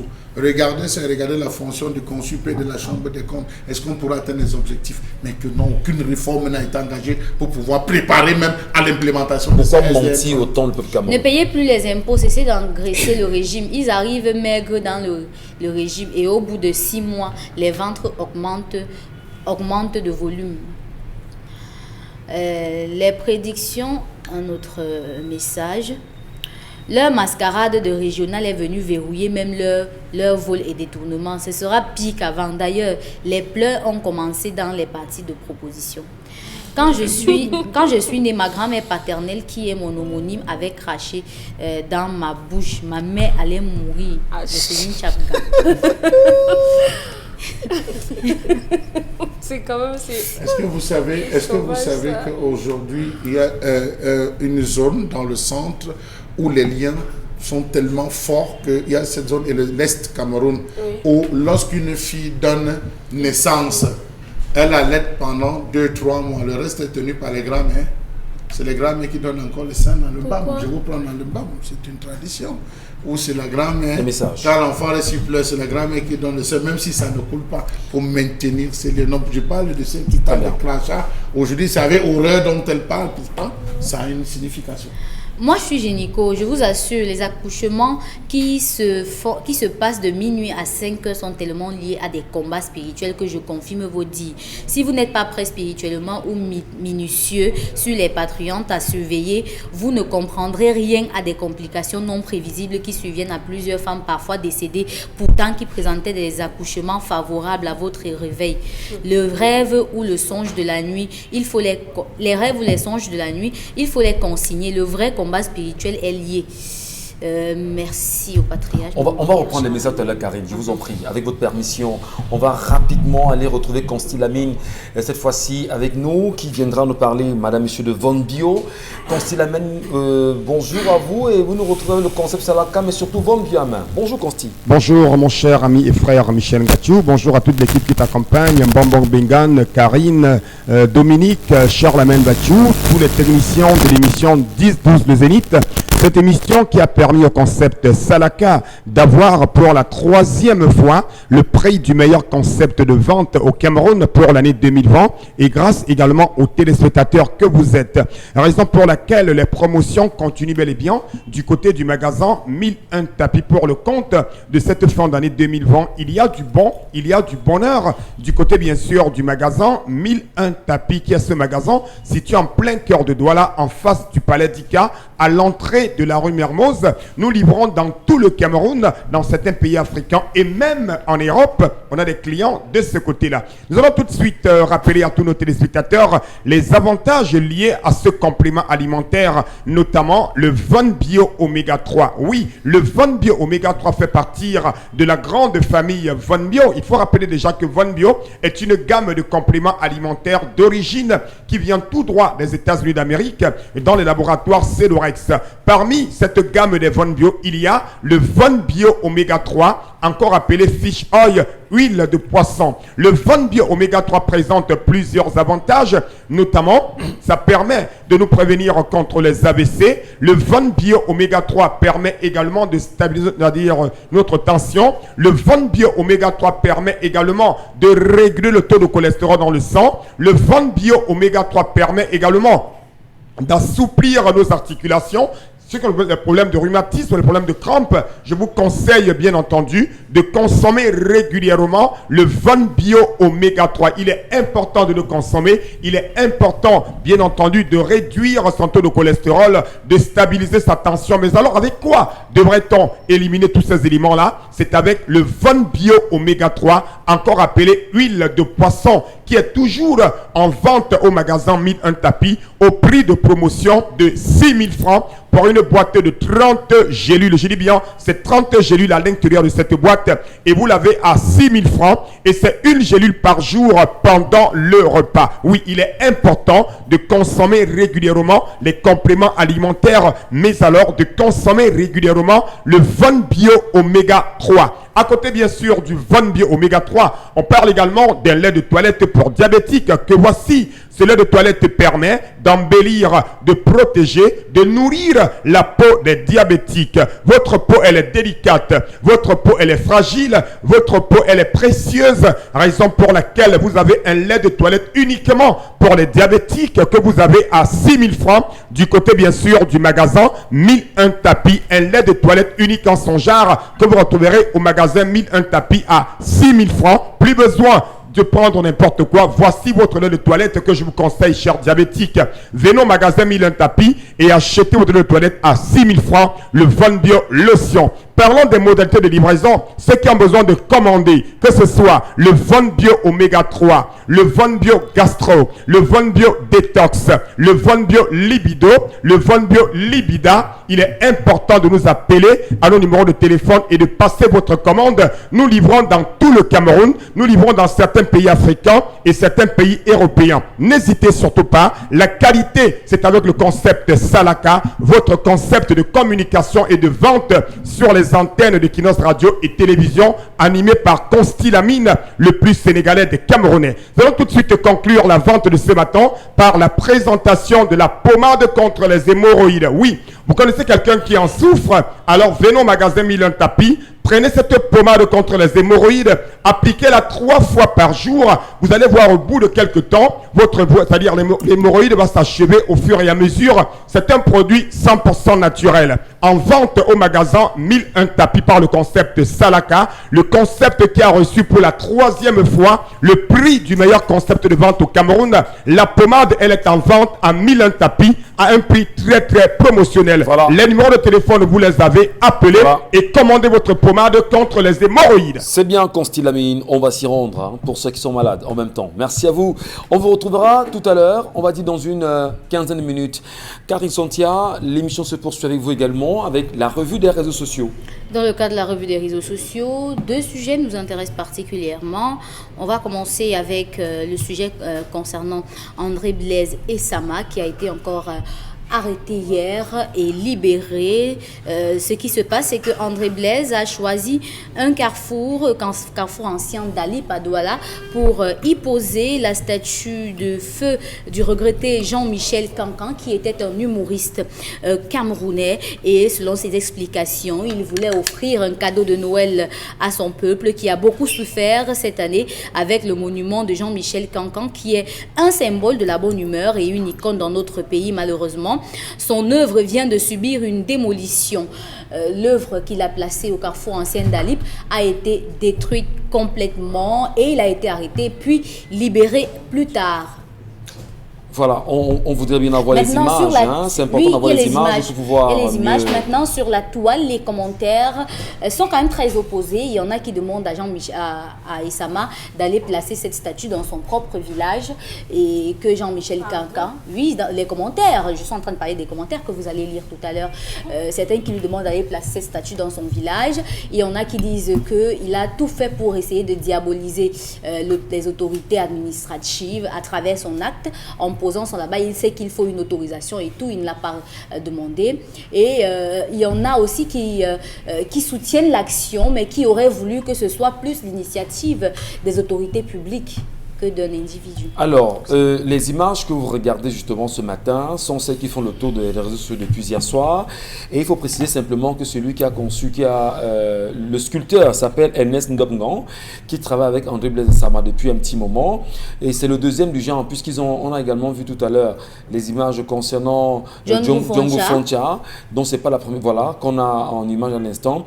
Et il dit justement ce matin, puisqu'on l'a eu sur les antennes de Radio Equinox, très tôt le matin, il nous fait savoir que cette statue de Jean-Michel Cancan que vous voyez là à l'image a été complètement broyée par la police camerounaise. Et ce qui nous a choqué encore ce matin, c'est qu'André Blaise Essama, dans l'entretien qu'il nous a accordé, il fait savoir, il cite il reprend une citation de Sankara qui dit qu'un militaire sans idéologie politique est un criminel. Donc, on peut dire justement, bon, Bengan, qu'au lieu d'honorer, de réhabiliter justement les grandes figures au Cameroun aujourd'hui, on préfère les détruire et ne même pas encourager l'action d'André Blaise Essama aujourd'hui et M. Ernest Ndobngan. Je vais vous prendre 2 exemples que le pays qui nous a mis sous colonie alors qu'il n'avait pas raison de le faire, la France, parce que la France a torpillé les résolutions des Nations Unies. Moi, a torpillé ce qu'on appelle à l'époque la mise sous tutelle des Nations Unies à une colonie de la France. Elle a pratiqué 2 choses. La première, lorsque Jean-Paul Sartre apprend que les autorités françaises veulent fermer le journal Libération, l'équipe s'est réunie et on programme Jean-Paul Sartre, directeur de publication de Libération, pour voir si on peut interdire Libération avec Jean-Paul Sartre comme directeur de publication. Effectivement, les autorités françaises ont reculé. 1981, lorsque Mitterrand est au pouvoir, comment les radios, on parlait de la liberté, les radios privées sont nées en France. Justement, l'interpellation des autorités consistait pour le peuple français de créer des radios pirates. Donc on allait, les ondes, on crée une radio dans telle localité, ça émet pendant 30 minutes avant que la police n'arrive, on essayait, on le faisait comme ça, on était obligé de libéraliser l'audiovisuel en France. Donc, l'appel de Sama, c'est un appel comment je vais dire, du peuple camerounais aux autorités camerounaises qui, je pense, depuis septembre 1991, avaient dit elles-mêmes qu'il y a des grandes figures qu'on pourrait honorer au Cameroun. Et réhabiliter d'ailleurs. Et réhabiliter. Oui. Ça n'existe pas. Même à Idjo, ça n'existe pas. Maintenant, si le peuple camerounais ou alors certains citoyens estiment qu'il y en a d'autres, et de temps en temps, on amène la conscience nationale, la conscience publique à se rappeler d'un certain nombre de choses. Parce qu'on dit au digne fils ou fille, la patrie reconnaissante. Où est le problème? Donc, il appartenait aux forces du maintien de l'ordre. Bon, arrêtez, ça m'a les libérer comme le fait, mais au moins de prendre ces monuments et de les garder. On garde, on ne broie pas. Parce que le faire demain, ce qui arrive souvent, c'est que l'un de ceux qui ont détruit, l'un de leurs fils ou filles peut être sculpteur demain. Et quand son fils ou sa fille va commencer à faire des sculptures, va se rappeler que hey, j'avais cassé les trucs ici, bon, mais quand on a tué sa moralité, c'est ça le problème. Non, alors, la conscience est un juge on dit très, que très, très sévère. Hein. La conscience est, pour reprendre, comment on dit ça, le penseur français, on va peut-être pas le citer, bon, on a oublié, Hugo, qui disait que la conscience est Dieu présent en l'homme. Dominique Audrey, lorsque la police agit comme on a agi là, comme elle agit là, effectivement, on voit il y a les statues là, vous savez, c'est quoi, le général Leclerc et tout. Ils nous servent à quoi? À quoi nous sert le général Leclerc comparativement à Jean-Michel Cancan qui est une valeur dont nous en sommes fiers, nous aujourd'hui Camerounais, nous aujourd'hui Africains, et que la police qu'on voit à l'image, on fait tout pour pouvoir s'en saisir et aller détruire. Monsieur Bachou vous a pris un exemple tout à l'heure d'un ministre qui est chargé de promouvoir la culture, qui va inaugurer un salon de coiffure. Voilà les inaugurations sur lesquelles on les attend. Hier, on parlait des petites et moyennes entreprises et on a mentionné les artisans. Le monsieur derrière, malheureusement, je n'ai pas retenu son nom, derrière ces sculptures-là est un artisan. C'est une entreprise. Il ne faut pas le rendre célèbre. Non, monsieur Ndabou non. Lui aussi va se faire interpeller. Monsieur Michel Ngatou. Qui Charles Lamel. Mais c'est son travail. Ouais, c'est son vous êtes journaliste, monsieur Ngatou. Si on vous interpelle, on vous interpelle. C'est le renseignement. Le problème, c'est quoi? Là où il est. C'est Ernest Ndobungan. C'est son nom. Il est sculpteur. Pourquoi vous voulez qu'on le cite? Il faut le citer. Et il fait bien son travail. Malheureusement, au Cameroun, on a Celui qui a fait le Njunju à des dos là, on fait quoi de lui? Non, c'est pas le Njunju, c'est la nouvelle liberté. Il s'appelle Francis Soumeni. Non. Son nom, c'est Francis Soumeni. Vous voyez comment vous êtes... Non, je dis Francis Soumeni. Oui, Francis Soumeni. Mais quand on parle de Njunju, ça vous énerve? Non, c'est pas le Njunju. C'est pas le Njunju. C'est la nouvelle liberté, monsieur Michel. La nouvelle liberté. Merci C'est important. Merci beaucoup. Je ne peux pas être là sur vous dire Je vous en prie, Charles Lamel. Dominique Audrey, vous poursuivez. Donc aujourd'hui, on a des rues Leclerc, on a des monuments de Gaulle, on a. Pourtant, il y a des personnes qui ont marqué positivement l'histoire dans notre pays qu'on ne célèbre pas. Aujourd'hui, on a un citoyen qui a pris sur lui de dire que non, ok, on peut avoir tous les problèmes qu'on a, mais il faudrait, à ma manière, que j'essaye de célébrer les personnes qui ont marqué leur temps. Et Jean-Michel Cancan, de son temps, il a bien fait. Donc, malheureusement, on se serait attendu à ce qu'on l'interpelle pour lui demander d'organiser cela, que ce soit fait en bonne et due forme, et qu'on ait un endroit spécial, un endroit bien aménagé, où il pourrait être bien mis en évidence. Mais que non, on choisit de casser. Et Sama, ce que je vais lui dire, c'est que Che Guevara le disait à son époque, la révolution se fait par l'homme. Et l'homme, pour être révolutionnaire, doit forger cela. Donc, il va rencontrer des obstacles. Mais s'il est révolutionnaire, qu'il reste focus. Encore le combat d'André Bessama est un combat noble aujourd'hui. Hein. Il demande justement à ce qu'on vienne à restaurer les figures emblématiques du Cameroun. Bien sûr, Charles Lamel Bachou, André Bessama et Ernest Ndongan sont à saluer, n'est-ce pas? Vous savez, je n'ai pas envie de me prononcer sur ce sujet pour la simple raison que nous avons affaire à un gouvernement qui ne vit au rythme que de 3 armes de dissuasion massive. Les bars, les églises de réveil et le sport, c'est tout. Voilà ce à quoi on est livré au Cameroun.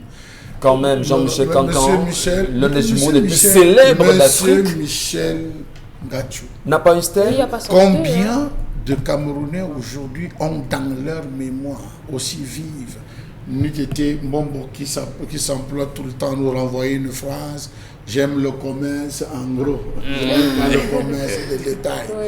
Combien de Camerounais se battent à conserver la mémoire? Vous savez, ce qui entre par l'esprit sort par le muscle. Quand rien n'entre dans l'esprit, le muscle n'agit pas. Je suis désolé. Depuis que vous appelez le peuple, rien n'est encore entré dans l'esprit du peuple. Le corps saute. C'est la boue. Il faut que ça entre pour que les muscles réagissent. Vous dites j'ai soif, l'esprit dit j'ai soif. La main va se lever pour aller chercher le verre et aller puiser de l'eau. Merci, Qu'est-ce vous qu'on êtes a? un- Monsieur Michel Ngatchou. Qu'est-ce que ce peuple a? Monsieur Michel Ngatchou, permettez-moi. Oui, je vous écoute. Nous sommes en République démocratique du Congo. Il y a un espace pour les artistes qui veulent penser.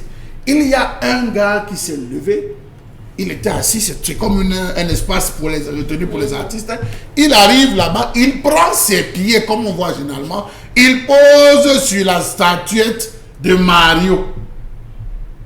Monsieur Michel Ngatchou, on lui a écrasé sur la nuque une guitare dont le bruit, je suis sûr, retentit encore dans ses oreilles. On lui a fait comprendre que la notion de patrimoine est importante et vivace. Regardez la statuette de la Nouvelle Liberté, puisque vous avez parlé. Vous avez des individus qui ont une chaise où fait pipi, ne trouvent pas cela, font pipi. Vous avez des gens qui se couchent là pour dormir. Qu'est-ce qu'on a dans la tête, monsieur Michel Ngatchou? Oui, là, ça m'a fait le désordre. Ça, c'est le désordre urbain. L'action de venir poser là, ça n'a pas été décidé parce qu'il faut un conseil qui doit statuer. Il est venu sur le désordre urbain. Oui. Mais qu'est-ce que ceux qui étaient à côté ont fait pour protéger en disant oui, il n'a pas eu droit. Et ça m'apprend, vas-y avec, parce que cela représente quelqu'un, rien. Les gens riaient. Les gens se moquaient, monsieur Michel. Pas décemment, de la police, hein? Non. Les images sont de là, tous, Charlamel. de tous, y compris la la statuette, scène, monsieur de la Michel scène. Ngatchou. La scène Il y a est une qui est arrivée, elle a mondiale. posé sa statue ici. Je sais que je n'ai pas le droit. Sylvie Blocher. Oui. Elle a déposé ça au Carrefour Bonacqua. Moi, Ça je me sais rappelle que je qu'on n'ai a fait pas la le droit. réunion. Je demande des excuses. Je sais que je n'ai pas le droit. Vous vous rappelez de ces statuettes? Effectivement. Mais on a autorisé, c'est ça que ça a été placé là. Pour un peu qu'on est venu dire, vous n'avez justement pas le droit, on a mis John Goufontia, ça a donné lieu à ce que ça a donné. Donc je pense que à l'heure actuelle, en Europe, nous avons des personnes qui se battent, monsieur Michel Ngatchou, pour créer des musées de cire, qui se battent pour créer des musées où on va retrouver les vêtements de Michael Jackson et tout et consorts. Si au Cameroun, le ministère de la Culture pouvait récupérer cet artiste et ça m'a pour créer le jardin des humoristes. Même à Douala, on crée le jardin des humoristes camerounais. À Yaoundé, on crée le jardin comme les bois Sainte-Anastasie, où on met ces humoristes avec des noms accrochés, que de mettre les obélisques. Parce que toutes nos villes sont ornées d'obélisques qui appartiennent à un cercle bien connu ésotérique. Merci beaucoup, Charlamel. C'est pour ça que je vous ai dit que Il y cette a affaire un deuxième nous sujet, Karine. Vous nous faisiez savoir qu'il y a un deuxième sujet qui nous interpellerait ce matin. Oui, le deuxième sujet concerne la France qui a annoncé officiellement hier le retrait des titres de séjour aux personnes polygames. Et ça fait beaucoup parler la toile, surtout les Africains d'Internet qui disent que, ok, si vous voulez retirer les polygames de la France ou alors retirer les cartes de séjour, les titres de séjour aux Africains ou encore aux polygames, alors il faudra qu'en retour, les pays africains qui admettent vos ressortissants qui sont homosexuels les renvoient aussi dans leur propre Tout pays. simplement. Automatiquement. Allez, bon Bengal, comment vous appréciez ça, hein? La France, à travers justement ce qu'on voit en image, la Marlène polygamie est Schiappa, ça, c'est interdite son en France. Voilà. La France, comme tout l'Occident, n'a pas de préhistoire. Et c'est pour ça qu'ils ne savent pas ce qu'ils font. Même dans la langue qu'ils utilisent et que je parle approximativement, et ils parlent encore ça plus approximativement que moi. Vous me dites mariage pour tous, ça veut dire que les hommes peuvent se marier entre eux, les femmes peuvent se marier entre eux, mais un homme ne peut pas avoir deux femmes.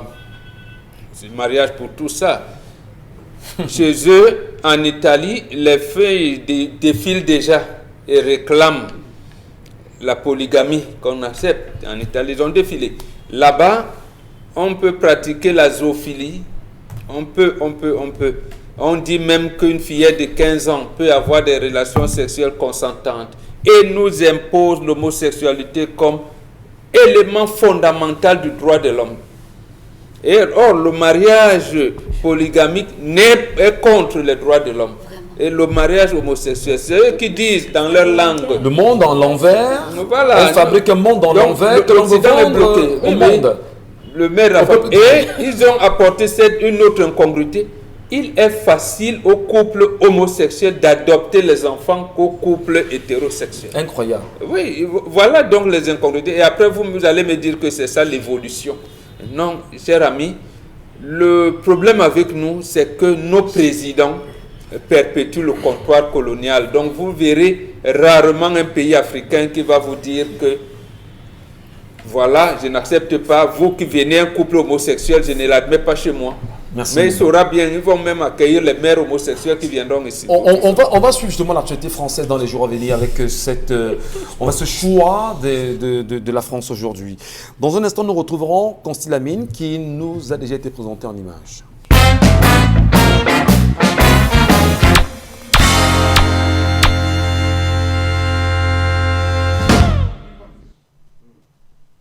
Do you love to grill but hate the messy cleanup? Me too! Hi, Mark Gill here for the Miracle Grill Mat. It takes any grill surface and makes it completely non-stick, and it eliminates cleanup. Here's something you could never do at home. I'm gonna do breakfast on my barbecue. I'm even gonna add an egg. Look at that. And for a special treat, in just a second, a little bit of shredded cheese. I've even got my crispy bacon, my savory hash browns. If you come to the other side, I have French toast, sausage, wonderful ham, tangy pineapple, and toast. A whole breakfast for the entire family on my barbecue. Now you want non-stick? That's non-stick. And I've still got my grill lines. Now remember that special treat? Watch the egg, right into the cheese. I'm gonna grab my toast, eggs, and cheese on my Miracle Grill Mat, and nothing sticks. Are you kidding me? Ooey, gooey, delicious, and I never have to clean my barbecue again. Everybody loves thick, juicy, restaurant quality steak. And for the first time ever, I can saute my onions and mushrooms right beside my steaks. Now do me a favor, come over here for a second. Grilled vegetables are amazing, but trying to do them on an open grate is almost impossible. They all just fall through. You lose half your meal. Have a look at this. With the Miracle Grill Mat, everything stays in place. I can grill my vegetables right beside my meat. I never lose a bite of food, and here's the best part. I never lose that great barbecue flavor. Flare-ups can ruin your meat and your hair, but with the Miracle Grill Mat, there's never any flare-ups. Constille Amine, avons-nous compris grand-chose? Qu'est-ce que Michel vous dites ce Gachou, matin? toi-même tu as dépassé, n'est-ce pas? Ouais, moi je comprends. Tu as pas dépassé. C'est ça, ce produit m'a été confié il y a le cela tapis, quelques... le tapis des braises, c'est ça? C'est un tapis de braise qui m'a été confié, ça fait à peine quelques jours après avoir reçu le prix du meilleur concept de vente 2020 au Cameroun. Les partenaires américains du concept Salaka étant au courant de ce prix ont décidé une fois de plus d'enrichir la gamme commerciale du concept Salaka, et je viens officiellement ce jeudi matin présenter à tous les Camerounais, présenter à tous les téléspectateurs en exclusivité au Cameroun et en Afrique les tapis de braise. Oui, les tapis de braise qui sont donc en vente du côté bien sûr du magasin 1001 tapis, vos tapis de braise de très très bonne qualité que vous retrouverez bien entendu au magasin 1001 tapis. Alors chers téléspectateurs, donc n'hésitez surtout pas, je vous invite bel et bien à vous rendre de ce côté-là. Le spot montre tout, ce sont les grands cuisiniers américains. Ces tapis de braise sont utilisés par les plus grands chefs de cuisine aux États-Unis, en France et bien entendu en Afrique. Regardez comment ça se présente, ça ne se brûle pas, on les pose tout simplement sur un grillage et on pose que ce soit le poisson, que ce soit la viande, que ce soit le poulet, et en quelque temps votre poisson est déjà prêt. Il ne colle pas. Regardez bien entendu comment ça se présente. C'est un tapis de braise d'origine américaine, c'est un tapis de braise de qualité. Il est également économique parce qu'on n'a plus besoin d'utiliser assez d'huile quand on fait une braise. Oui, c'est conseillé pour les diabétiques. Une autre particularité, c'est quoi? C'est que ce tapis de braise que voici, regardez comment il se présente, on peut l'utiliser autant de fois que possible. Vous l'avez donc en vente au magasin 1001 tapis. Les numéros de téléphone du concept Salaka, vous l'aurez tout à l'heure à l'écran, ou alors le point de vente de ce tapis de braise du côté du magasin 1001 tapis. Le prix normal de ce tapis de braise de qualité est de 13 500 francs. Le prix de promotion est de 10 000 francs, mais dans le cadre du lancement de cet tapis de braise et dans le cadre de la double réduction, vous avez cet tapis de braise à 8 500 francs. Du côté, bien sûr, du magasin, 1001 tapis. J'attire l'attention des braiseuses, les restaurateurs, même les particuliers. Chacun devrait l'avoir à la maison. Ce tapis de braise de qualité supérieure. Voilà. Regardez les images, regardez les avantages du tapis de braise. Vous l'avez bien entendu, à 8 500 francs au lieu de 10 000 francs qui est le prix de promotion. Du côté du magasin, 1001 tapis, c'est-à-dire au Cameroun, livraison dans tout le Cameroun. On y sera consti. Vraiment, merci pour votre créativité, merci pour la découverte. On espère que les femmes qui vous ont regardé ce matin vont saisir l'occasion rapidement, très rapidement. Les cuisinières surtout, merci. Et les cuisiniers aussi. Ah d'accord, merci beaucoup Karine Santia. Charles Lamel, Bonbon Bengan, Karine Santia, Dominique Audrey, nous vous disons merci. Merci également à vous qui avez pris la peine de nous regarder. N'oubliez jamais, intéressez-vous à la politique, sinon elle va vous broyer. À demain.